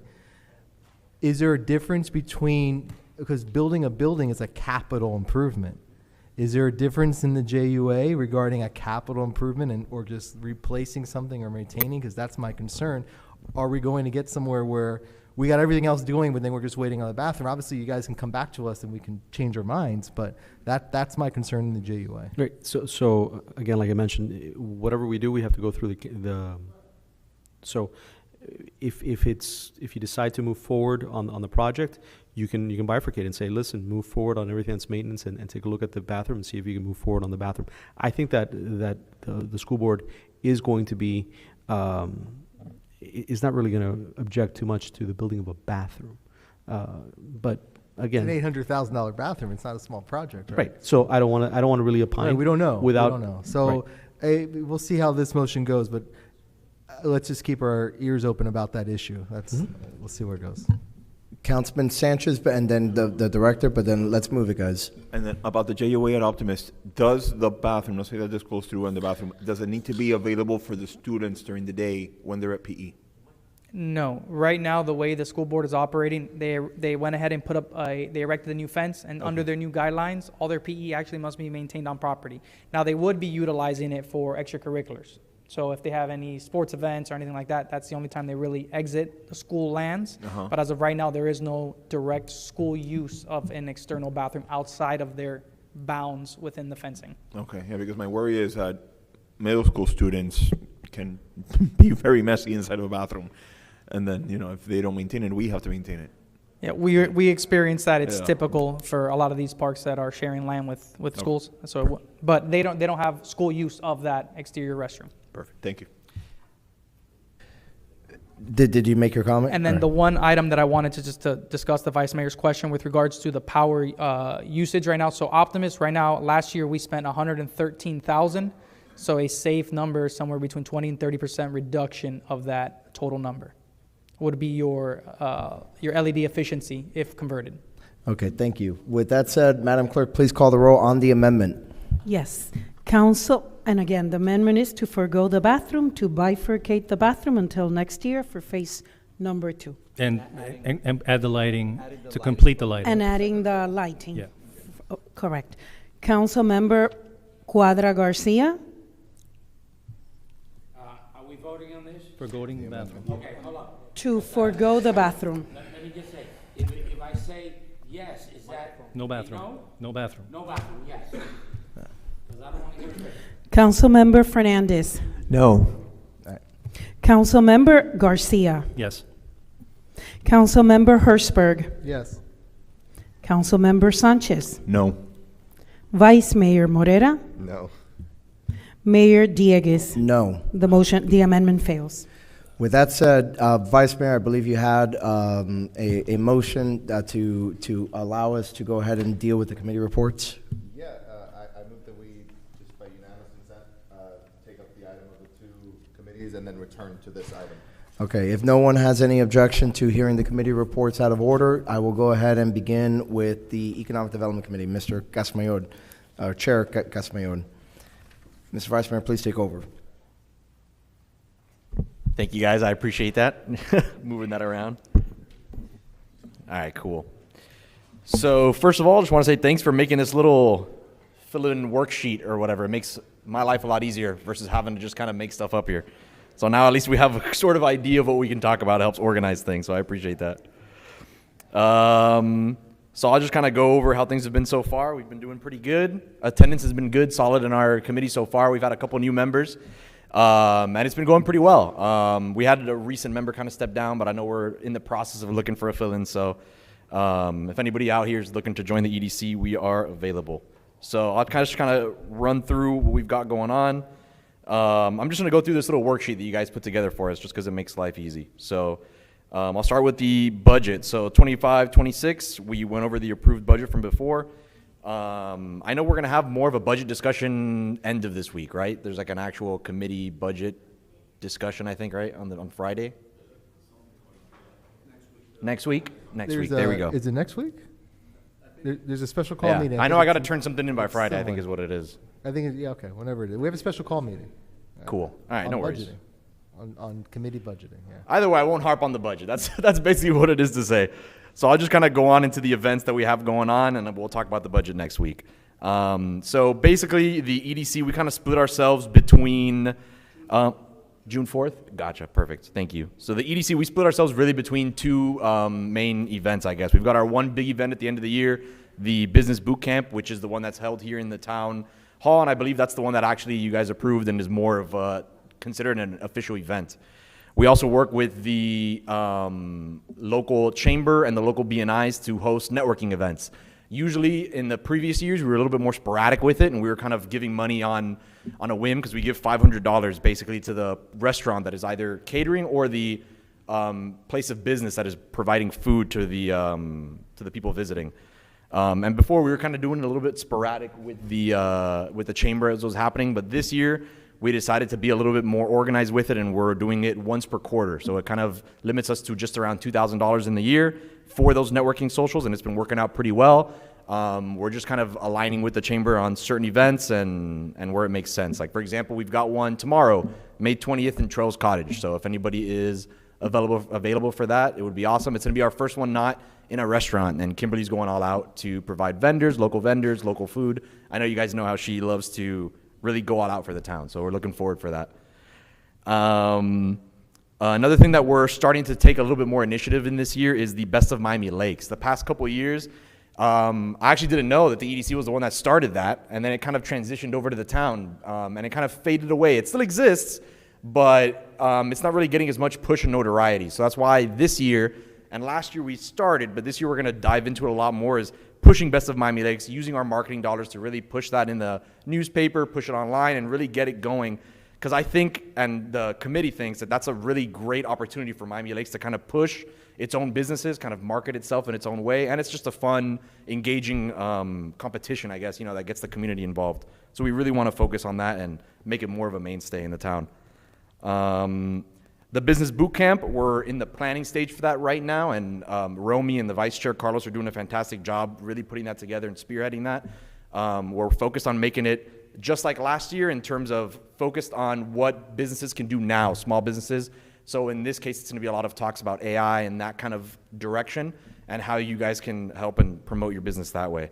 That's it for our sort of events. When it comes to future projects, we're really just focused on growing Main Street Live and helping out the Cultural Affairs Committee. We've already committed and worked with the local chamber and the local BNIs.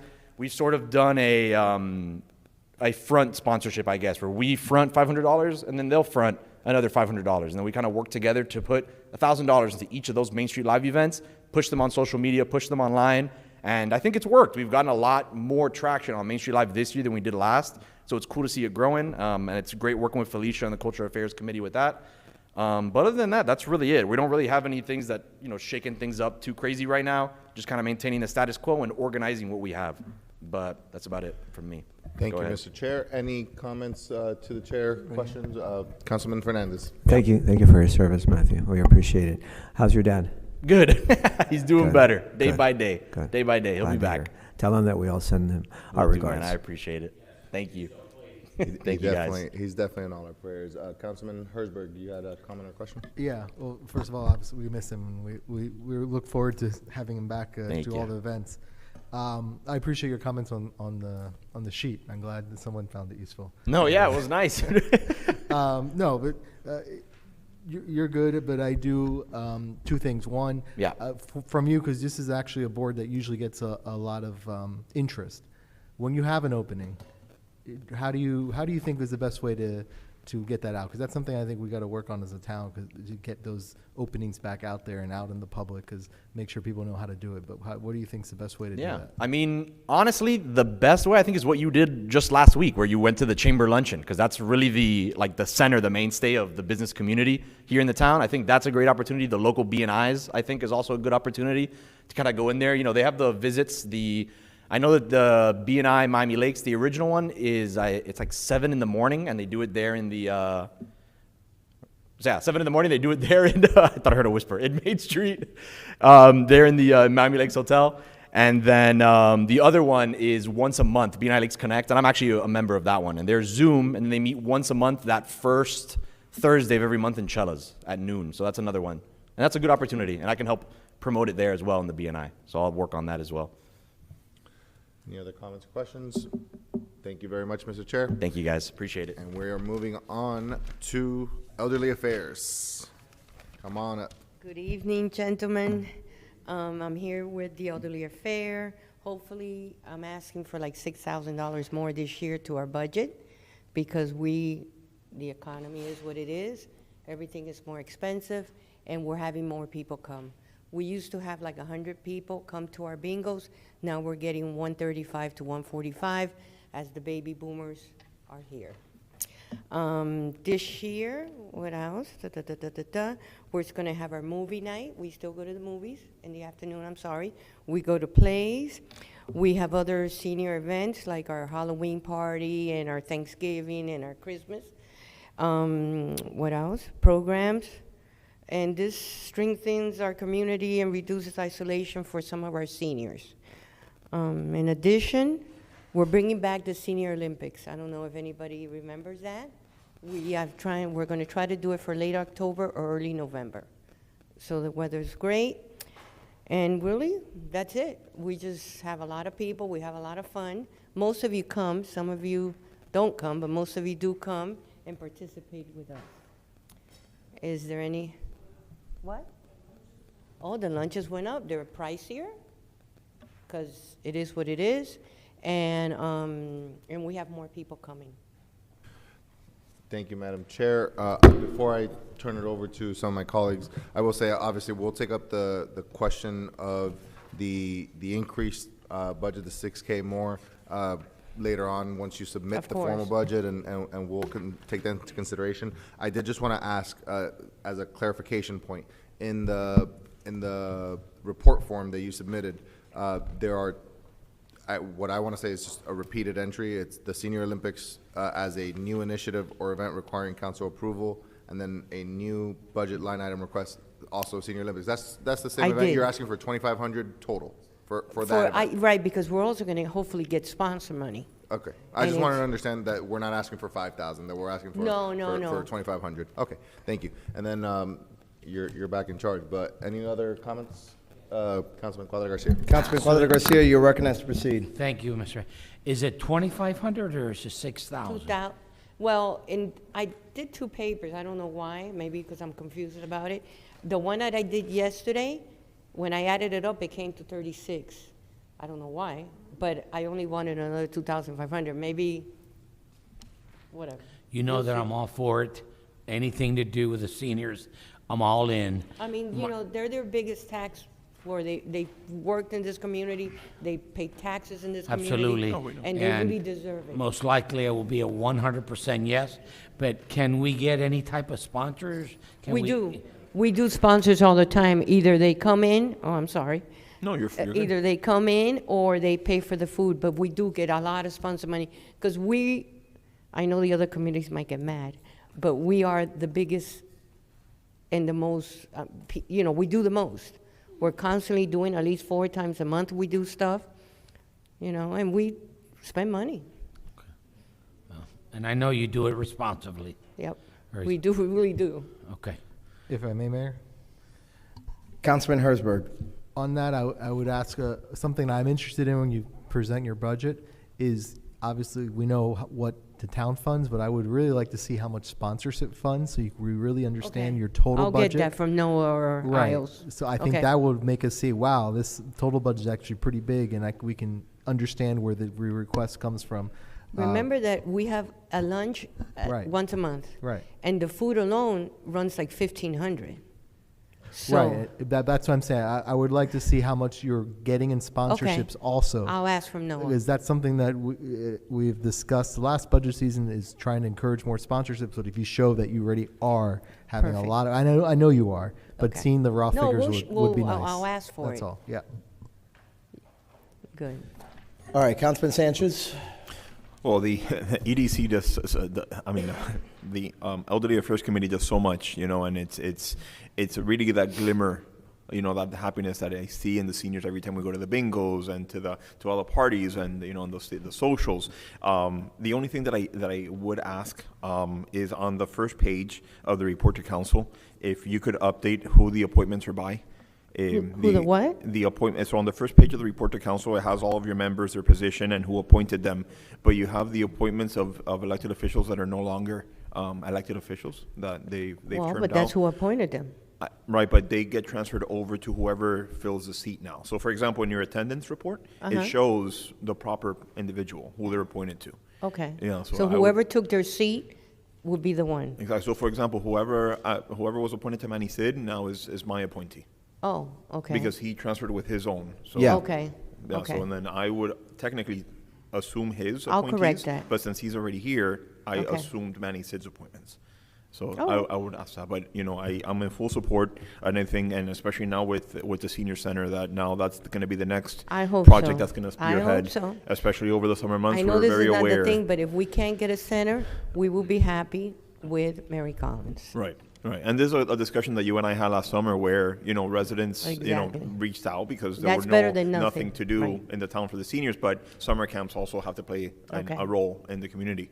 But yeah, this is a big supporter. I'm always going to be a big supporter of anything to do with elderly affairs. 'Cause And, we know and yeah, we're the voting. yeah. Well, what I guess my question to you is, what do you need from the council tonight, motion-wise? Nothing, My really. understanding is I was told that you need approval yeah. for the Senior Oh, the Olympics. The Olympics, Senior maybe? Olympics, the restoration of The that se- event. The Senior Olympics, right. And they would ju- happen just before to the end of the fiscal authorize year. them to do the event. sorry? sorry to talk over you, but Correct. just Yeah, authorization. because they say they're going to get sponsors for the 2,500, right? Well, if you give us the money, we're still going to get sponsored because there might be more. Remember, we're going to feed everybody that goes. We're going to clean up the park because hopefully it'll be on a weekend. We might need police. I don't know. If it's going to be money, I think that's better served through the budget process. But if But- it's just adoption of the Well, I- event, I need then that they as can do well. that now. Either late October or early November. We So want to do next it when fiscal it's year. cool.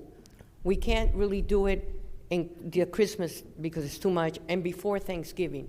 We're going to try to fit it right in the middle. So we can Noah con- might have a date already, but I What don't. we can consider as part of the budget process is what we can do. But I'm in full support of the idea of bringing back the Senior Olympics. I used to volunteer with Councilman Collazo there all the time, and Councilman Mingo and Councilman Lama. It was a fun event. I remember they even did it at Right. Day Christian one year. As far as the funding, we'll talk more about that, but I don't see the council having an issue authorizing the event, but of course with the caveat that they would probably want to prioritize sponsorship dollars for the event. Perfect. But So- we'll bring that back when we discuss the committee budgets in the budget season. Okay, so that's it for me? That's it, ma'am. Thank You you. did great. Have a great Thank you, night. Madam Chair. With that, council, we are now back where we left off on item 8. Tony, we need Jeremy back. On the main, it's okay. I'm calling the vote. Okay. We are now on item 8D on the main motion without the amendment. Madam Clerk, please call the roll. Councilmember Hertzberg. Yes. Councilmember Garcia. Yes. Councilmember Fernandez. Councilmember Cuadra Garcia. Ma'am, I've lost. I don't know where we are now. Motion to 8D, approve. 8D. 8, David. The Motion- Optimist Park. Yes, motion to I approve am, the town staff proposal. Okay, he voted no. No. Councilmember Sanchez. Yes. Vice Mayor Morera. Yes. Mayor, okay, I'm gonna get It's the vote okay. of I'll vote yes for mine, and then you can ask him now before you close out the vote. Councilmember Fernandez on the main motion. Yes. All right. The motion passes. By your vote, it passes unanimously. So congratulations to all my colleagues and to staff on finally getting this over the finish line. Again, in a fiscally responsible manner. With that, before Mayor? we, yes. Companion item 13B, Yeah, we we're need getting to- there. He's going to present the item now. All right. Vice Mayor. Yeah, and I'll let the staff come and present the item itself, but I did want to move 13B, and then after they present whatever they have, I'll make my comments. All right, so. Yeah. Director back down or He's the got to town read it manager? to the record. Okay. Oh, sorry. Yes. Second. All right, item 13B, ordinance first reading. An ordinance of the Town of Miami Lakes, Florida, amending the town's fiscal year 2025-2026 budget established by ordinance 25-346, providing for expenditure of funds, providing for amendments, providing for repeal of ordinances in conflict, providing for implementation, providing for severability, and providing for an effective date. Mayor, so moved. Is there a second? Second. It's been seconded by Councilmember Garcia. Any discussion on the amendment? Yes. Vice Mayor Morera. I'd actually like to move an amendment to this item based on what we just discussed. And if you bear with me for 1 second. Sorry, I'm used to having my iPad. I don't like these physical papers. I would actually like to direct, since we have the budget amendment already open, I'd actually like to go ahead and move that $80,000 be transferred from the fund that we set up at the budget amendment for the field regrading. That way, it could be taken up at the same time since we are going to tear up the field. I'll second that. Any discussion? Yeah, no, great idea. Okay. All right. All those in favor say aye. Aye. All opposed, no. The Mayor, item just passes. For procedure, so it's really on the other item, 80,000, moving it from the second section to the initial section and adding it to the 1.916. Yes. So what you're saying is you need budget authorization, not just the official transfer? Right, because the item that you have now on the table is just the budget amendment to move the money that's currently in park improvement impact fees to the project, to the capital account. Okay, well, we'll go back there then, but in the meantime, we've already moved the line items, right? We've approved that transfer. I guess what I'll do then is I'll go ahead and move to amend our previous vote on 8D to permit the budget authorization necessary to expend those funds. Is there a second? Second. It's been moved and seconded. All those in favor say aye. Aye. All opposed, no. The ayes have it. The motion carries. Okay, with that, 16F, I guess we covered, Councilman Garcia, right, when we discussed 8D? Yeah, the only addition to that is that I wanted the co-sponsors, everybody to co-sponsor voted yes to that item. I'll happily So- co-sponsor. I'll co-sponsor it. I'll co-sponsor. All of us. Okay, everyone, Mr. well, everyone except Councilman Cuadra Garcia, so we want to respect his vote. So I make a motion that those who approved it would be a co-sponsor on the item, so we can go ahead and I'll second that. All those in favor say aye. Aye. All opposed, no. The ayes have it. The co-sponsors, except for Councilman Cuadra Garcia, will be added to the item. Okay, with that, there being nothing else on 16F, we are now on the consent calendar. Is there a motion? No, Mayor, you hold got on. to, as amended. The budget amendment Oh, 'cause 13B. my apologies. Budget You're amendment right. as You're right. I have been, I was a little thrown Roll off, I call. guess, by your initial motion. Okay, so on 13B, the main motion, moving the funds and approving the amendment in general. All those in favor say aye. No. Aye. Roll call? No. I have to do a Wait, roll because call. it's an ordinance. Okay, yeah, because I'm not Correct. looking at exactly where this falls in So here. That's item on me. 13B, Yeah, I just want. Councilmember Hertzberg. Yes. Councilmember Fernandez. Not here. Councilmember Cuadra Garcia. Yes. Councilmember Garcia. yes. Councilmember Sanchez. Yes. Councilmember Fernandez. Yes. Vice Mayor Morera. Yes. Mayor Diegues. Yes, Item 13B, ordinance in first reading, passes. yes. Thank you, Vice Mayor, for catching the procedural issue. And I apologize to Councilmember Fernandez, who has had to come back and forth. Okay, so with that, now we're on the consent calendar. Is there a motion? So moved. It's been moved by the Vice Mayor. Is there a second? I'll second. It's been seconded by Councilman Sanchez. All those in favor of passing the consent calendar, say aye. Aye. Aye. All opposed, no. The ayes have it, and the motion carries. The consent calendar passes, and we are now on 13A, non-ad valorem special assessment rates for security guards and lake maintenance special taxing districts, presented by Director Bagdown. An ordinance of the Town Council of the Town of Miami Lakes, Florida, approving, adopting a non-ad valorem assessment rule for special taxing districts, approving, adopting, and ratifying special assessment district rates for special taxing districts, including but not limited to security guard and and multi-purpose maintenance, providing for severability and providing for an effective date. Thank you very much, Director. Yes, good evening. The item you have before you is essentially the base budget request needed for the special taxing districts in order to maintain their current level of service. The budget only includes existing services and the current level.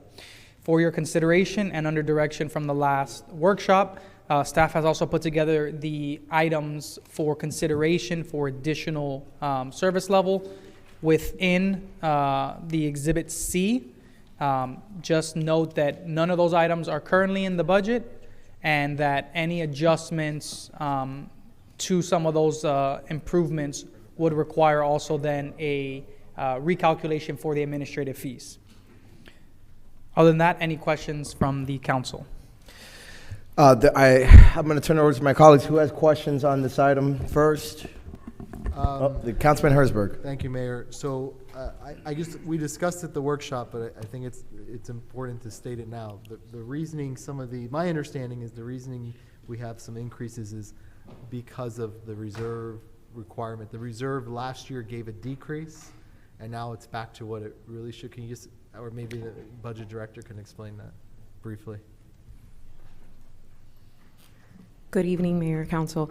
In last fiscal year, the council voted to reduce the contingency reserve or cap it at 5%. So since the contingency reserve was capped at 5%, that provided the residents an opportunity to receive a reduction to their assessment rate. However, now we've entered into a new fiscal year, or we're going to be entering into a new fiscal year. So based on inflation and other items, the assessment rate would be increased very minor. Miami Lakes Section 1 is being increased by $8.43. Loch Lomond by $50.50. Royal Oaks Section 1 is being reduced by $109, and Royal Oaks East is being increased by $70.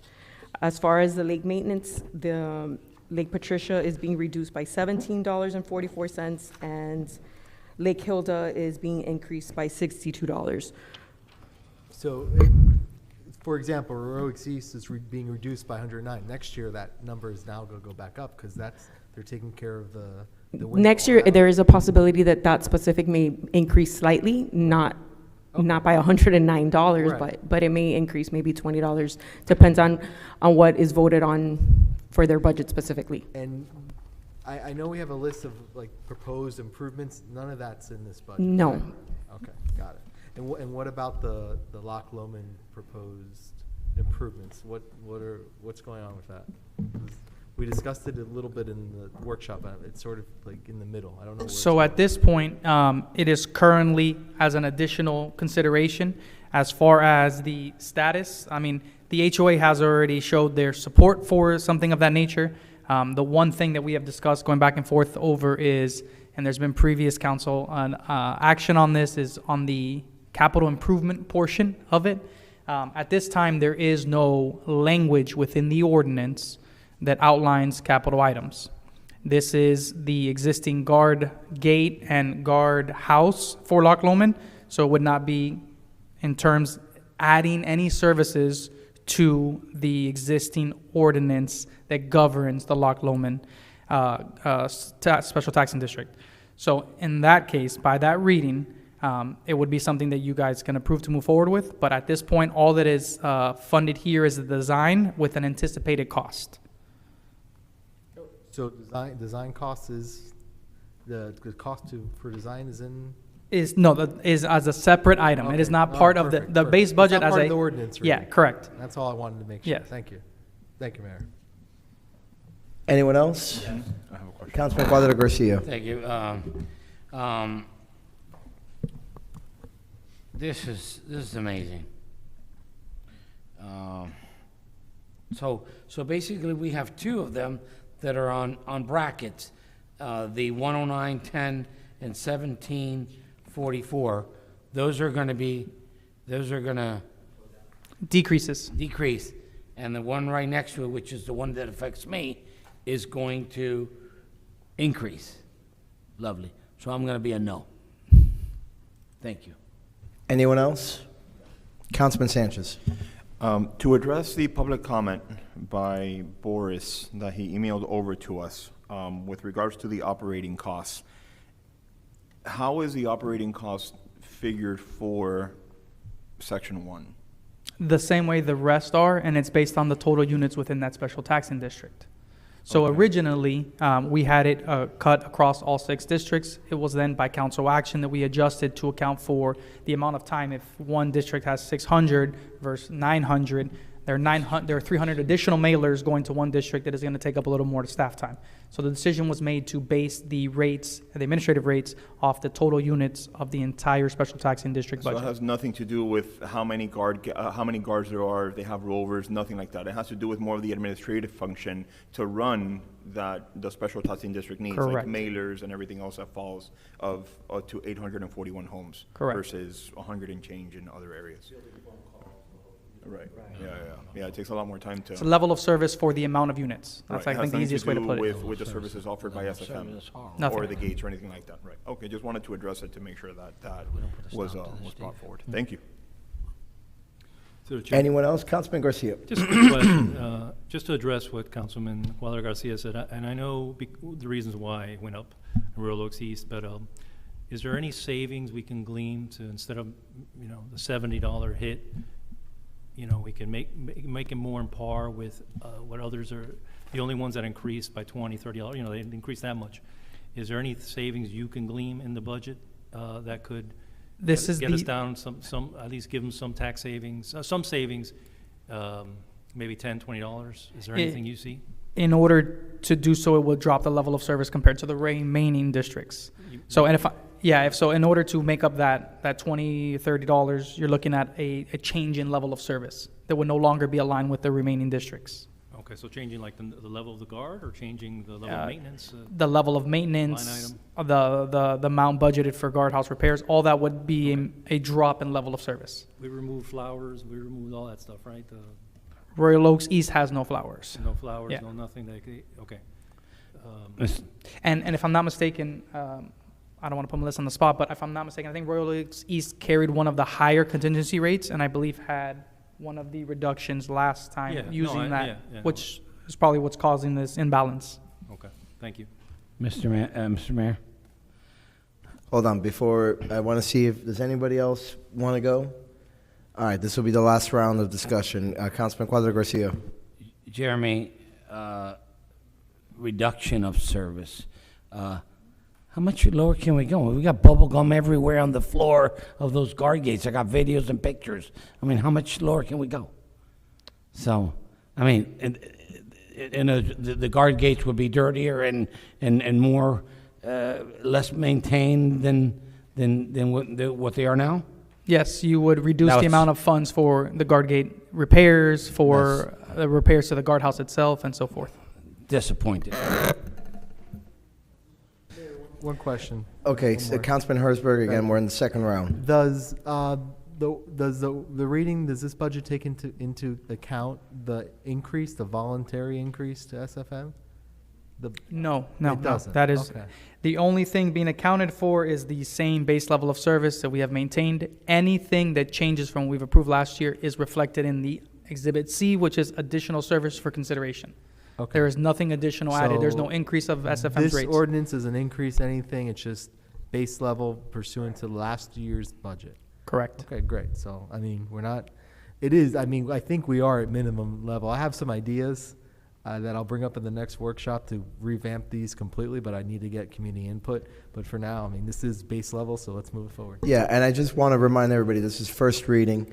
There is time between first and second reading to workshop this with staff, with residents, and come back with proposals. Traditionally, remember that first reading is just an initial pass at it, right? It's not supposed to involve heavy discussion.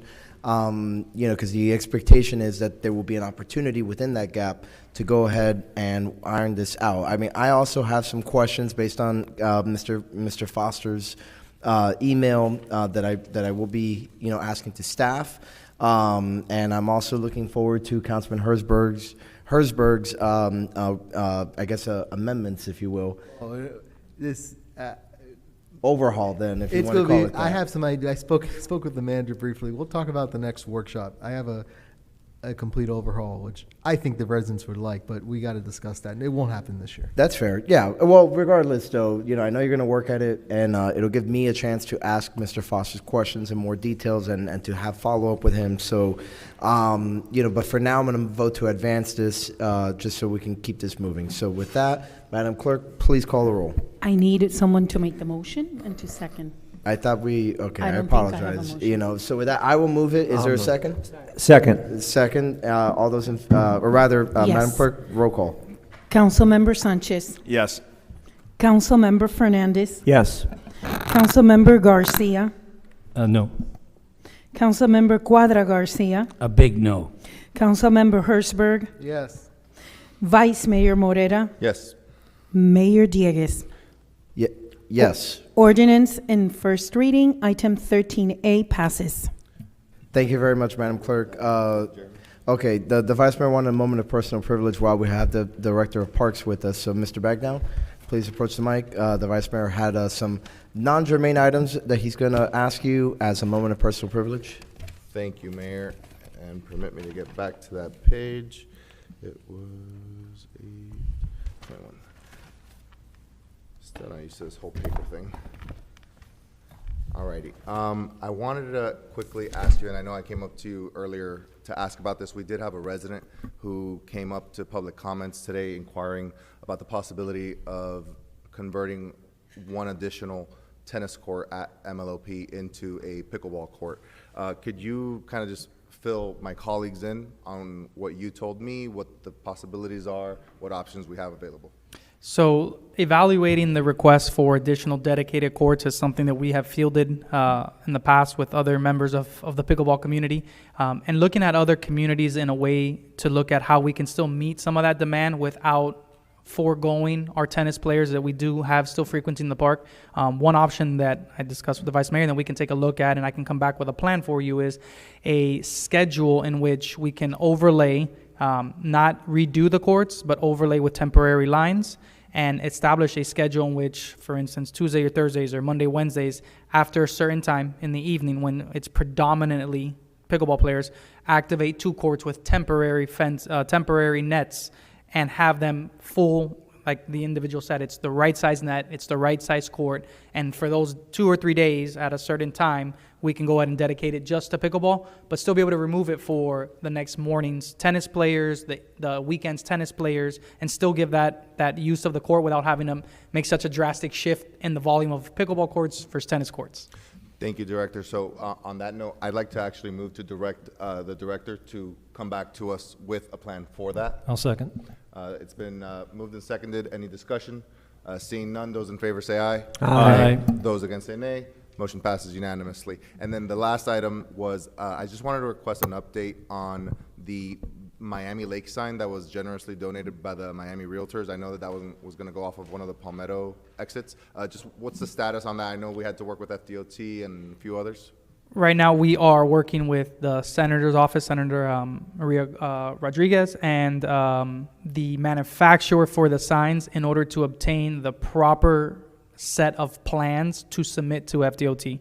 That is something that we've been waiting on and pushing, and the Senator's been helping us push it, but we're just awaiting the manufacturer to give us those updated. They have provided some spec sheets, but with Omar's review and his understanding of FDOT requirements, we've requested some revisions to make sure that on the first pass of the FDOT review, there are no concerns. Okay, I'm going to turn it over to Councilman Fernandez in a second. He wants to comment, but if there's any way that, that myself or the mayor can help on dealing with Senator Rodriguez's office, let us know. We're happy to help. We have great relationships with them. She's been incredible. Yes. Okay, perfect. Then It's down but from if you there. need anything, I'm just offering it. If you need anything, obviously, we're incredibly thankful, especially to the Miami Realtors Association for donating it very kindly. So, 30-year we want to get it out and display it. 30-year member of the Miami Go board. ahead. But anyway, remember, we have Eddie Blanco that is the president, the current president of the board. So we should use him. He's a resident, and he could definitely help if we need him. Yeah, it's the manufacturer and the person who did the plans for the manufacturer. That's where the sticking point is. And the responsiveness has been less than ideal. The senator has interjected on our behalf and really kind of put their try and hold their feet to the fire. And we've gotten some level of the of plans. When the follow-up is the one now where we're stuck. But I know Jeremy's on it all the time, and the senator's interjecting whenever she needs to. We're seeing her on every email, so she chimes in. Yeah. And to the councilman's point, Eddie Blanco has sat in on meetings and has jumped in and to assist us with this as well. Yeah. Awesome. Thank you for that update, and thank you for that. Quick, Go ahead. Yeah, through the Councilman chair, Garcia. other towns have accepted and have put them in place. Can we ask them for their engineering drawings? Because I think they're unique to our lettering. Our letters are unique, so. Wind structure? And they probably don't even have that level of plans because of the location where they have Correct. decided to put them in. So an E is We're heavier looking than a for Y, is a that higher level, a higher profile location. It's the location, it's the FTOT side of it. Oh, okay. Yeah. Primarily, I just wanted to know that it was still moving forward and that we're still working towards a resolution. Thank you for that, Director Bagdown. With that, I am actually going to move backwards into our agenda. I realize we did not cover attorney's report. So sorry, you're up.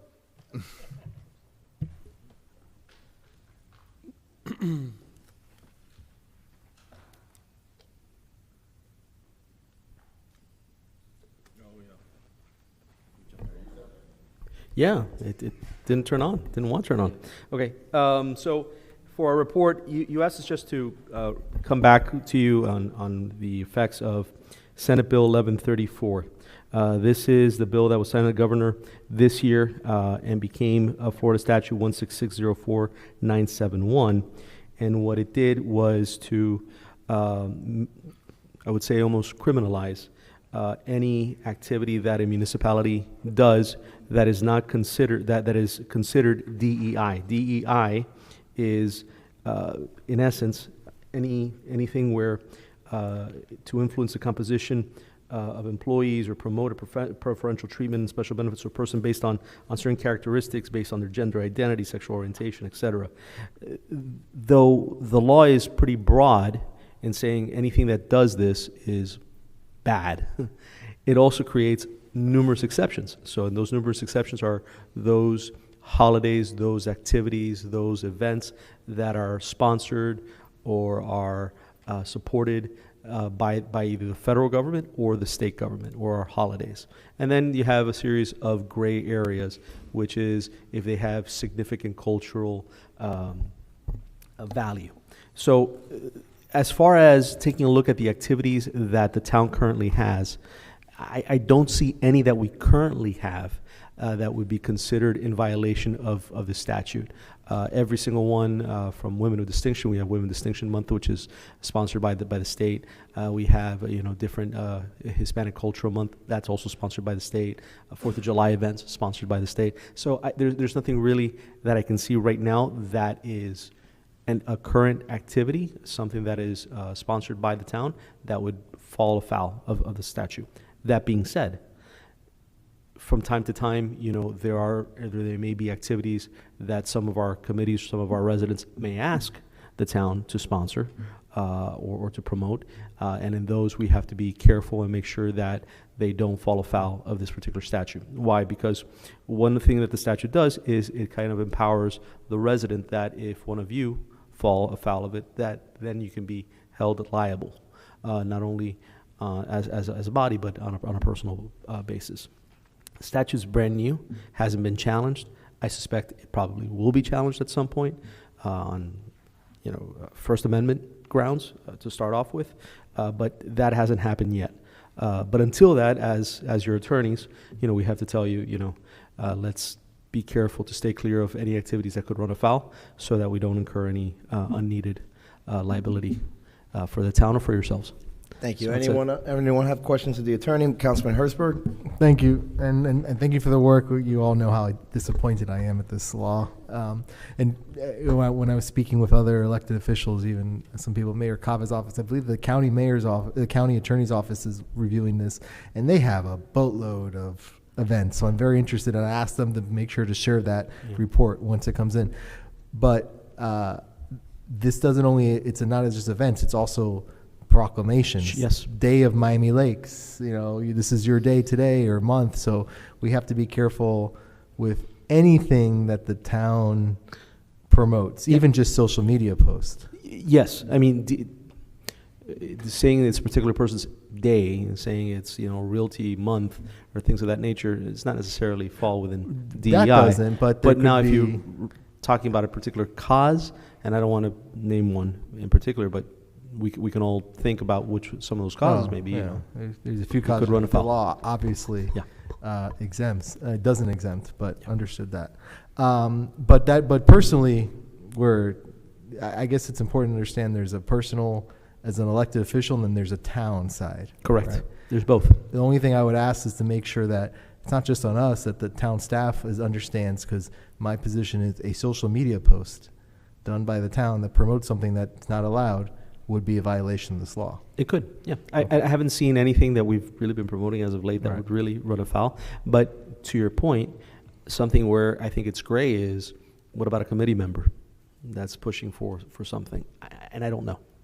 And that's or something that committee that votes to push something, and Correct. we're not aware of it, and they're using funds. Correct. That's why I think we can all understand the issues, but it's on you guys to make sure staff then also make sure all these committees are aware of these restrictions. Maybe that's can I make a motion to make sure staff presents this law to committees to make sure they understand the restrictions as well? Yep. I believe Second that. Mr. Cardenas had been talking to me, and she's been pushing me to start back, and she left, but to start back and seeing the committees and talking to them about sunshine and public records, so we can talk to them also about the effects of this law. Is there any discussion on the amendment or on the motion that's been made? Very briefly.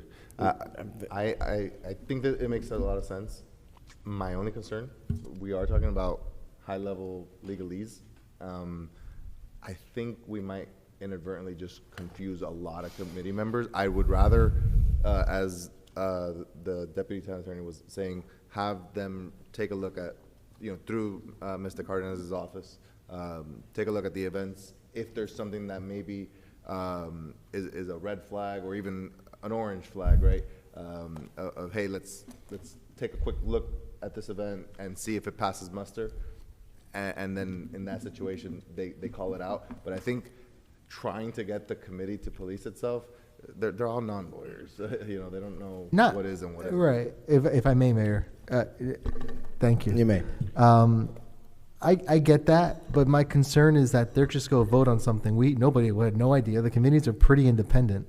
And now they voted on it. Oh, and they have $200 in marketing. Okay, let's go. Let's spend the money. They have the ability to do that. We give them that right to spend money at the staff. I guess you're right. Staff should. I think the committee should be aware, but understand that at the end of the day, the staff, the liaisons, need to be up to date on this law.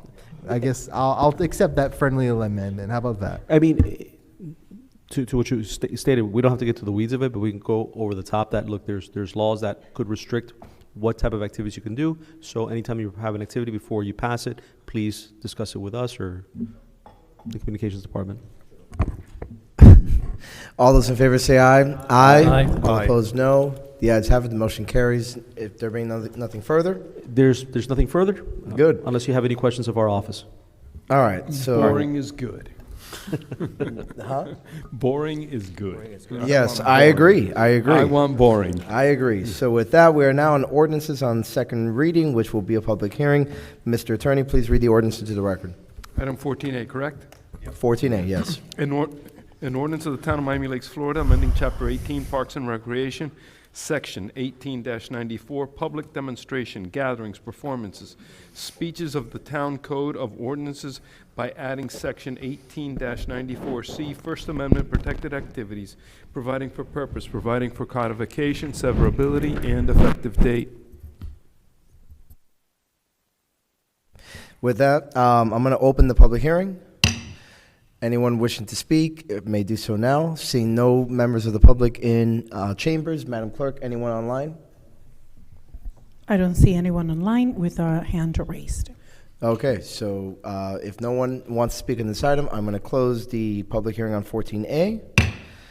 And with that, turn it over to the manager, I guess, who's going to present this item.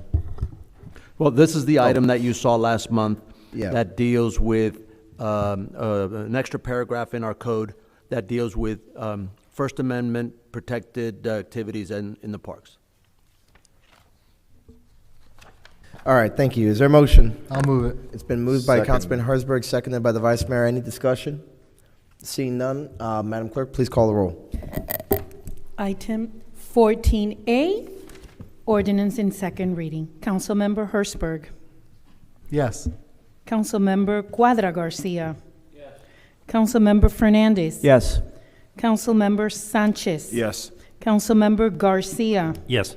Vice Mayor Morera. Yes. Mayor Dieguez. Yes. The ordinance in second reading, item 14A, passes. Thank you. We're now in 15B, authorization to apply for the FDOT Public Transit Service Development Grant Program FY 2028, presented by Director Olivia Schock. Well, That's yeah, what it says here. This is a grant application, FDOT, to pay, it's a 50-50 match. It's for on-demand service, for freebie service. And the town match is being paid by our portion of the PTP 20. Okay. I'll move the item. It's been moved. Is there a second? I'll second for discussion. Seconded by Councilman Sanchez, moved by the Vice Mayor. Any discussion or questions of staff? Yes. Okay, one by Councilman Sanchez. Go ahead. So I reviewed this item, and in my research, I went back to the most recent copy of the budget that we have. And I brought this up today with the town manager, and right now, we have a total cost for the freebie service of $461,000, where $250,000 of to pay for that is through grants. So it leaves the town with a bill of $211,000. The new one is asking for $560 total, with the town providing $280,000. So we would increase from 211 to 280, imputing a 32.7% increase. Because of such a high increase, is there a way where we can keep it at the 211 and maybe go out to try to find a different vendor, like go through the procurement process to see? Sorry. So currently we estimated we're estimating the increase in service that we would do for this grant to cost around $104,000 additionally annually per year. That would be the cost of an extra vehicle that would do that, the service to the Tri-Rail station as well as service in town during the middle of the day. And again, it's about $100,000. With the freebie grant, it's always split exactly 50-50 between the town and the grant. So the actual, I believe, total cost in the transit we have in there also had money budgeted for the bus storage as well. No. I don't know if Melissa's here. It is, but it's not poured out of the 468,000. I'm 461. There was 8,000 for bus storage. Because I believe the actual Yeah, total yeah. we have estimated for what it's going to cost is $450,000, and then it's $225 from the freebie grant and $225 from the town. But what I have the budget in front of me right now, and what the town receives according to the budget for this fiscal year was $250,000. I can pull up what we received from the grant, Yeah. but we received, I believe, again, $225 from the grant. I mean, I can only go off Yeah. what the information provided to me, Mhm. and that budget just shows the $250 that Yeah. is what provided to us. What we have estimated with the $285 was, again, estimating for an additional $50,000 in the budget to pay for half of the additional 100. Okay, and then the new service would be to the Tri-Rail station, because we already offer service to the Metro Rail station. Yes. Off the Palmetto. So and this would be Okeechobee. expanding on that to add additional countywide regional transit expansions from there. So in the mornings, this would just be during commuter times. So from 6 a.m. to 9 a.m. in the morning, and then from 4 p.m. to 7 p.m. in the afternoons. So we've seen a huge growth in the Metro Rail connection service that we're offering to the Palmetto. And so that was where, and I don't know if Susanna is coming back to, oh, there she's there.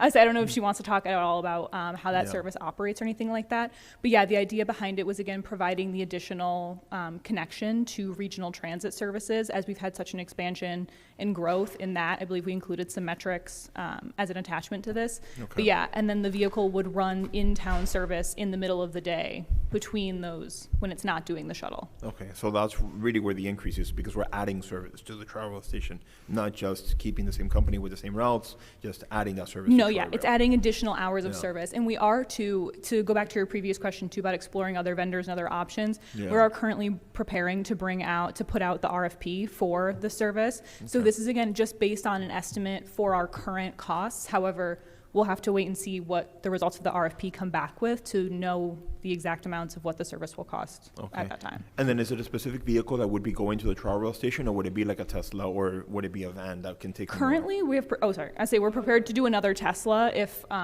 that's what we're currently working with the Freebie. Obviously, depending on our contractor, Freebie also launched some new vans that we've been discussing potentially launching.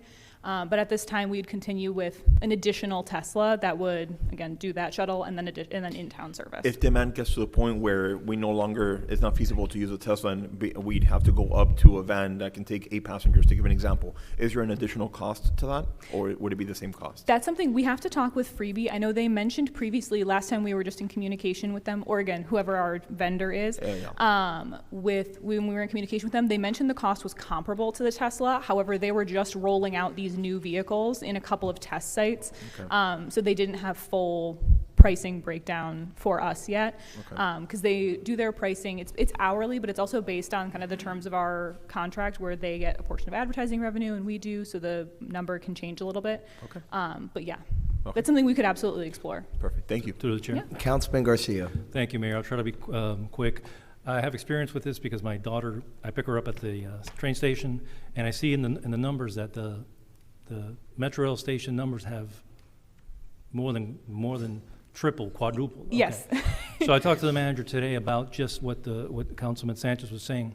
We need a new freebie that's ADA compliant to carpool to not only Palmetto Station, but if we're going to add the Tri-Rail station, we need to do that as well, because what's happening is, I see our freebies there all the time.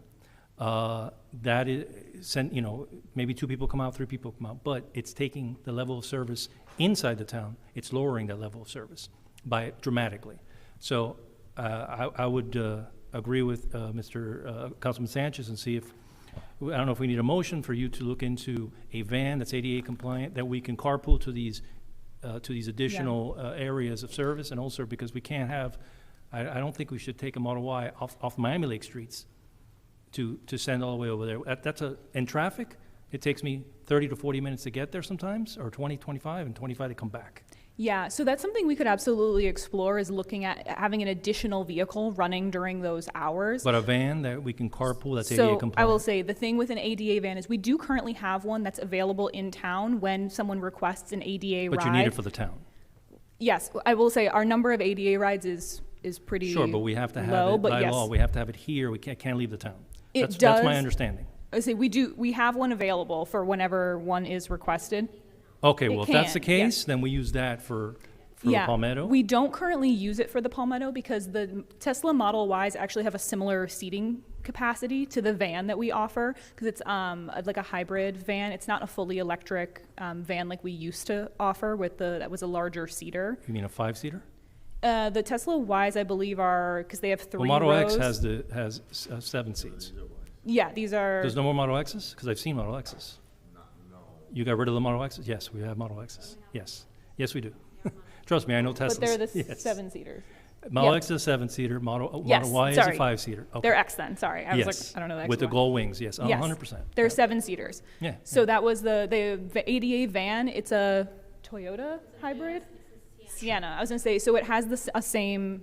Well, not the same, because the X is not ADA compliant. Yes. No, sorry, not the same capacity for that, but I meant this, it doesn't have, an ADA van wouldn't provide additional seating capacity for the Palmetto shuttle, if that was your concern. In the interest of brevity, because I know we have to complete the agenda, just look into the vans. I wouldn't like the Model Ys to leave the town, because I think it takes away from the level of service of the town. Yeah, and that would just require, again, additional funding, so that would be an additional cost running an additional vehicle during those hours. Well, when you do the RFP, if you can get an additional van that's ADA compliant, in lieu of the Model Y, that can be used for both.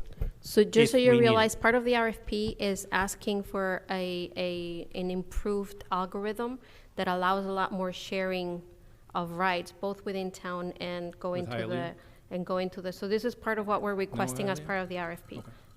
Going to the tri-rail and going so that the better utilization of every ride, right? So that less one-person riders are Yes. going to Thank any you. of them, right? Which is, if you're taking out 6 passengers over to the tri-rail at one time, then obviously it's warranted to have the 20-minute over and 20 minutes back. If you're just taking one person, it's a lot.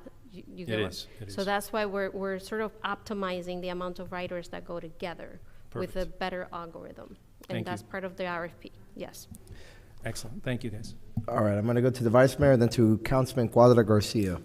Thank you, Mayor. Quick question, just because I've never understood this part.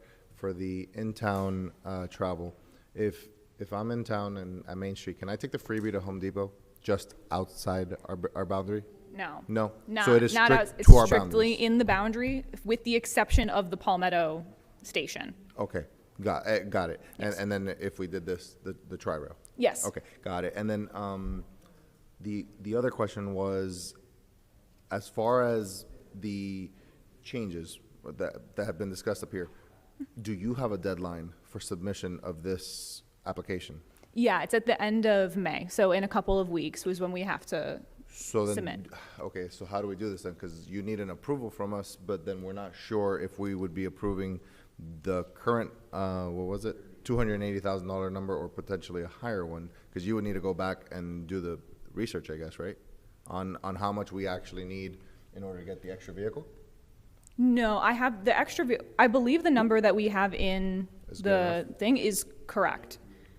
Is with the extra With vehicle? the extra vehicle, that should Oh, be because correct. After the discussion, you didn't need the extra vehicle because we would just be using the one that's currently circulating in town.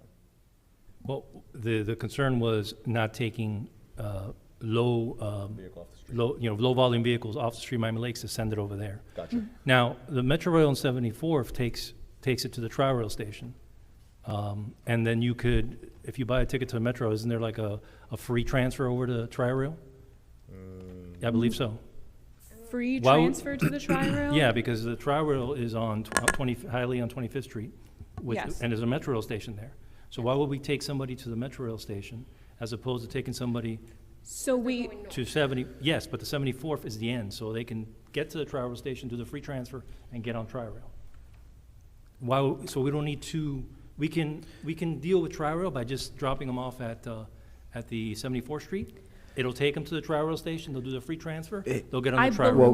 Well, yeah, I'm sorry to cut in, but I Yeah, saw yeah. that this is becoming an extended conversation, and I Okay. wanted to give Councilman Cuadra Garcia an opportunity to opine. Okay, but so if anything, we'll come back to you. look into that. Yeah. No, thank you, Mr. Mayor. I'm a little confused here with this issue, with this freebie. So basically, you can't take the vice mayor to Home Depot, right? no. But you can take it off on the Palmetto So- and go off the town perimeters? Yeah, so and this actually also sort of answers your question, Councilman Garcia, or both of you. So with this, we have with our agreement with CITT to use the CITT funds, which is the PTP funds, for this. With that in our interlocal, we're allowed to go technically up to 5 miles outside of our town boundaries. When we set up our freebie service, we made it so that it was geolocked strictly to the town boundary so that we didn't end up kind of losing our freebies to a lot of the traffic in the surrounding areas that can get pulled out, pretty far in Miami Lakes if you get on the freeway for a couple of miles. And that was the decision that they made to geofence it strictly to the town boundary. with the exception of doing just that shuttle to the Palmetto rail station, which is almost like just 5 miles from the town. That is also why we can't take anybody to the Tri-Rail transfer station, because that's... You misunderstood. Okay. You're still taking them to 74th Street, but that takes you to the Tri-Rail station, because there's a Metro Rail station right there. I've taken the Tri-Rail many times through the Metro Rail. Trust me, I've used, since I was one of the first people to ride the Metro Rail in 1984. That's how old I am. But I'm telling you, the Tri-Rail's there, so you don't need to have 2 different drop-off points. You can drop somebody off at 74th, they get on the Metro, they get off, they transfer to the Tri-Rail. There's a free transfer to Tri-Rail. They still have to pay for Tri-Rail, but they can free transfer to the Tri-Rail. They're not, so if they pay for Metro, there's different things you can do. I'm just trying to avoid having 2 vehicles, one going out of the town, going to Tri-Rail, another vehicle going to 74th, and less vehicles servicing. If you look at the map that you said, the majority of the maps is our local Main Street, our local shops. The students use it a lot, during that. So I'm just trying to figure out the So the reason smartest why way. we're doing this very particularly is because in order to get this funding from FDOT requires that this be an improvement of the existing service. So we don't get additional money for additional vehicles within town, but we are possibly able to get additional funding to continue to connect to the intra-county and inter-regional transportation network around us. Does that make sense? So this is something that is very important to both the county transit system and FDOT's transit system. Okay. That we Councilman connect Garcia. to that. And Thank you. that's why it's possible that this is funding we may get. If we request something else, it may happen like last year where we lose the funding and we don't have it. So that's why we're requesting for this particularly, because we're likely to get it.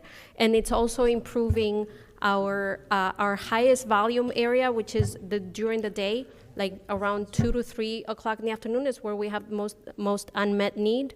And we will have an additional vehicle at those times because we're not serving either the Palmetto or the Tri-Rail during the day. Wait, hold on. Does that make sense? I need everybody just to also keep in mind the order of how this works, right? So I'm gonna go to the vice mayor, but cool your jets, all right? Let her finish her explanation. The way that You that know. sounded, it sounded a lot like we have to do an improvement, I guess, year over year, and simply adding more vehicles does not count, meaning. Hold on, what one of ne- you is saying yes, wait, and wait. one of you is nodding. Yeah, meaning yeah. what, next year I gotta take people all the way to downtown? Like, No, what's going no. on here? No, so this is the Public Transit and Service Improvement Grant. Every 3 years, we have to make an improvement to our service as we're applying for funding. The next 2 years, we can apply for the same level of service. Now, I will say, adding an additional vehicle is something that could be considered an improvement for in-town service. But it's not likely to get approved. Not a very compelling application in that. The additional, just to piggyback on what you were saying about adding the service to the Tri-Rail, yes, currently, yes, in theory, you could get on the Metro Rail, take it, transfer, and then start going on the Tri-Rail North. I think for us, we're talking about adding, that's, obviously a multi-seat ride with multiple transfers for residents. In this, as we're trying to take vehicles, in that case, I would just personally, if I lived in town and I was taking the option, if we're trying to get cars off the road and have people use more transit, specifically those that are potentially going north on the Tri-Rail, if I lived in town and I was choosing between using my car or taking the freebie to the Palmetto to then transfer, to then get on a different train, to then go north, I wouldn't do it, So I think for us, it's also with adding the convenience and service of access directly to the Tri-Rail at the Opelika station nearby, because that, it increases convenience and allows for more users who would hypothetically use it for commuting purposes that would be more willing potentially. Just for purposes of the vote Yeah. here, the monetary value that's attached to this, is it attached specifically to the vehicle, or is there a different monetary value associated with the shuttle? No, there's no So- different so- monetary value. That's so if just an the additional case, vehicle. Then is it okay if we can go ahead and just push the approval of your number, and then later on, if we want to say, we really don't need that shuttle based because of what Councilman Garcia said, instead we want that money to go towards an additional vehicle, is that something that can be done or no? So if we're applying for the grant and we're putting in the grant application that we're doing this specifically for the purposes of adding that shuttle, we'll be bound to do that shuttle for at least the year that we have that, And then money. what if no one is calling for that vehicle because no one needs to get picked up at the Tri-Rail station? Can it be going around the town doing? Yeah. Okay, got it. Thank you. Let me finish my conversation, 'cause I didn't finish it. Thank you very much. He's not So wrong. basically, I understand it now. So basically, and by the way, I called it the other day. In 26 years, I'd never used the freebie. And they told me, I was coming to town hall, and they told me it would take anywhere between 35 to an hour. I said, you know what? I'm taking my bicycle. Yeah. So I don't know about that freebie. I'm really concerned about that freebie. Okay? So, and another thing, I don't know if you guys seen it. There's one of those Teslas that it looks like it went to the war and back. I mean, they keep them really dirty. I'm going to take pictures to send them to everybody that, so you can see. I mean, that's not our standard. It looks like it went to Iraq and back. Please do send Susanna and I Justin said that if you do ever see I shared a that freebie. with the manager the other Thank day. you, Yeah, ladies. please. Thank you. Okay. Madam Clerk, please call the roll. Thank you. Item 15B, Councilmember Sanchez. Yes. Councilmember Garcia. Yes. Councilmember Fernandez. Yes. Councilmember Hertzberg. Yes. Councilmember Quadra Garcia. Is this to say if we want to apply for the grant? Yes. That's a no. Vice Mayor Morera. Yes. Mayor Diegues. Yes. Item 15B. Excuse me, but she is motion- announcing the result of the vote. Motion passes. Thank you. What is your question, Councilman? I'm not laughing. But what I need is for everybody to please maintain decorum and allow us to move the meeting forward. This will be the last time I say it. With that, we are on 16A, annual facility permit by Councilman Sanchez, which was deferred from the April council meeting. Yes, and I deferred it because that meeting, I think, went a little bit deep into the night. So out of courtesy to everyone else, I deferred it. But this item is basically a framework that the city of Miami has established. They have a great landing page that explains it all. It's an annual facility permit where landlords, not tenants, can apply for this permit instead of having to apply for individual permits every single time. That can delay the process of doing improvements to their facilities.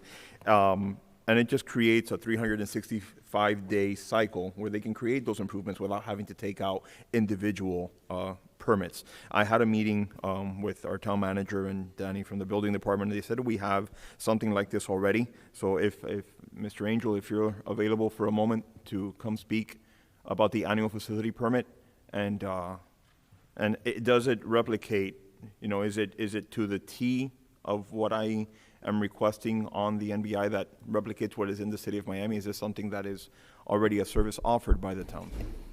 Good evening, Mayor, Council. Can you repeat the question again? Sure. The annual facility permit. I know we had a meeting and we were going to see if it's more or less the same as what's already in the city of Miami, where a landlord can apply for a permit that's good for 365 days, and they don't have to apply for smaller permits to do improvements to their facilities. It's just one encompassing permit to expedite the process of things they want to do for 365 days. So the annual facility permit process was established in the Florida Building Code back in 2003, at the Okay. inception of the Florida Building Code. And essentially what it does, it provides an opportunity for facilities that are grouped as facilities like hospitals, universities, things like that, who have certified, licensed facility individuals to do change outs of annual, let's say, lights. They're replacing the lights to LED or any of that case. That has been established since 2003. Okay. But it's only, so if, for example, let's say that Main Street wants to the Grams want to do an annual facility permit for Main Street. They won't qualify because based on the classification of the group of the facility that's obtaining the permit. And that's we have based- very few group facilities in the town of Miami Lakes. I could think of one, Cordis, And they've been using the private provider process over the last couple of years to do several improvements in their facility, but that's pretty much the only one that comes to mind. In your experience, have we ever had a owner of a building apply for an annual facility permit in the town? At one point in 2009, we had Miami-Dade County Water and Sewer, and that was to service all their pump stations located in town. But in review of the application of that permit application, to say the least, essentially that was applied incorrectly, because the way that it's applied, it's, even if you look at the City of Miami website, you still have to pull a permit per trade.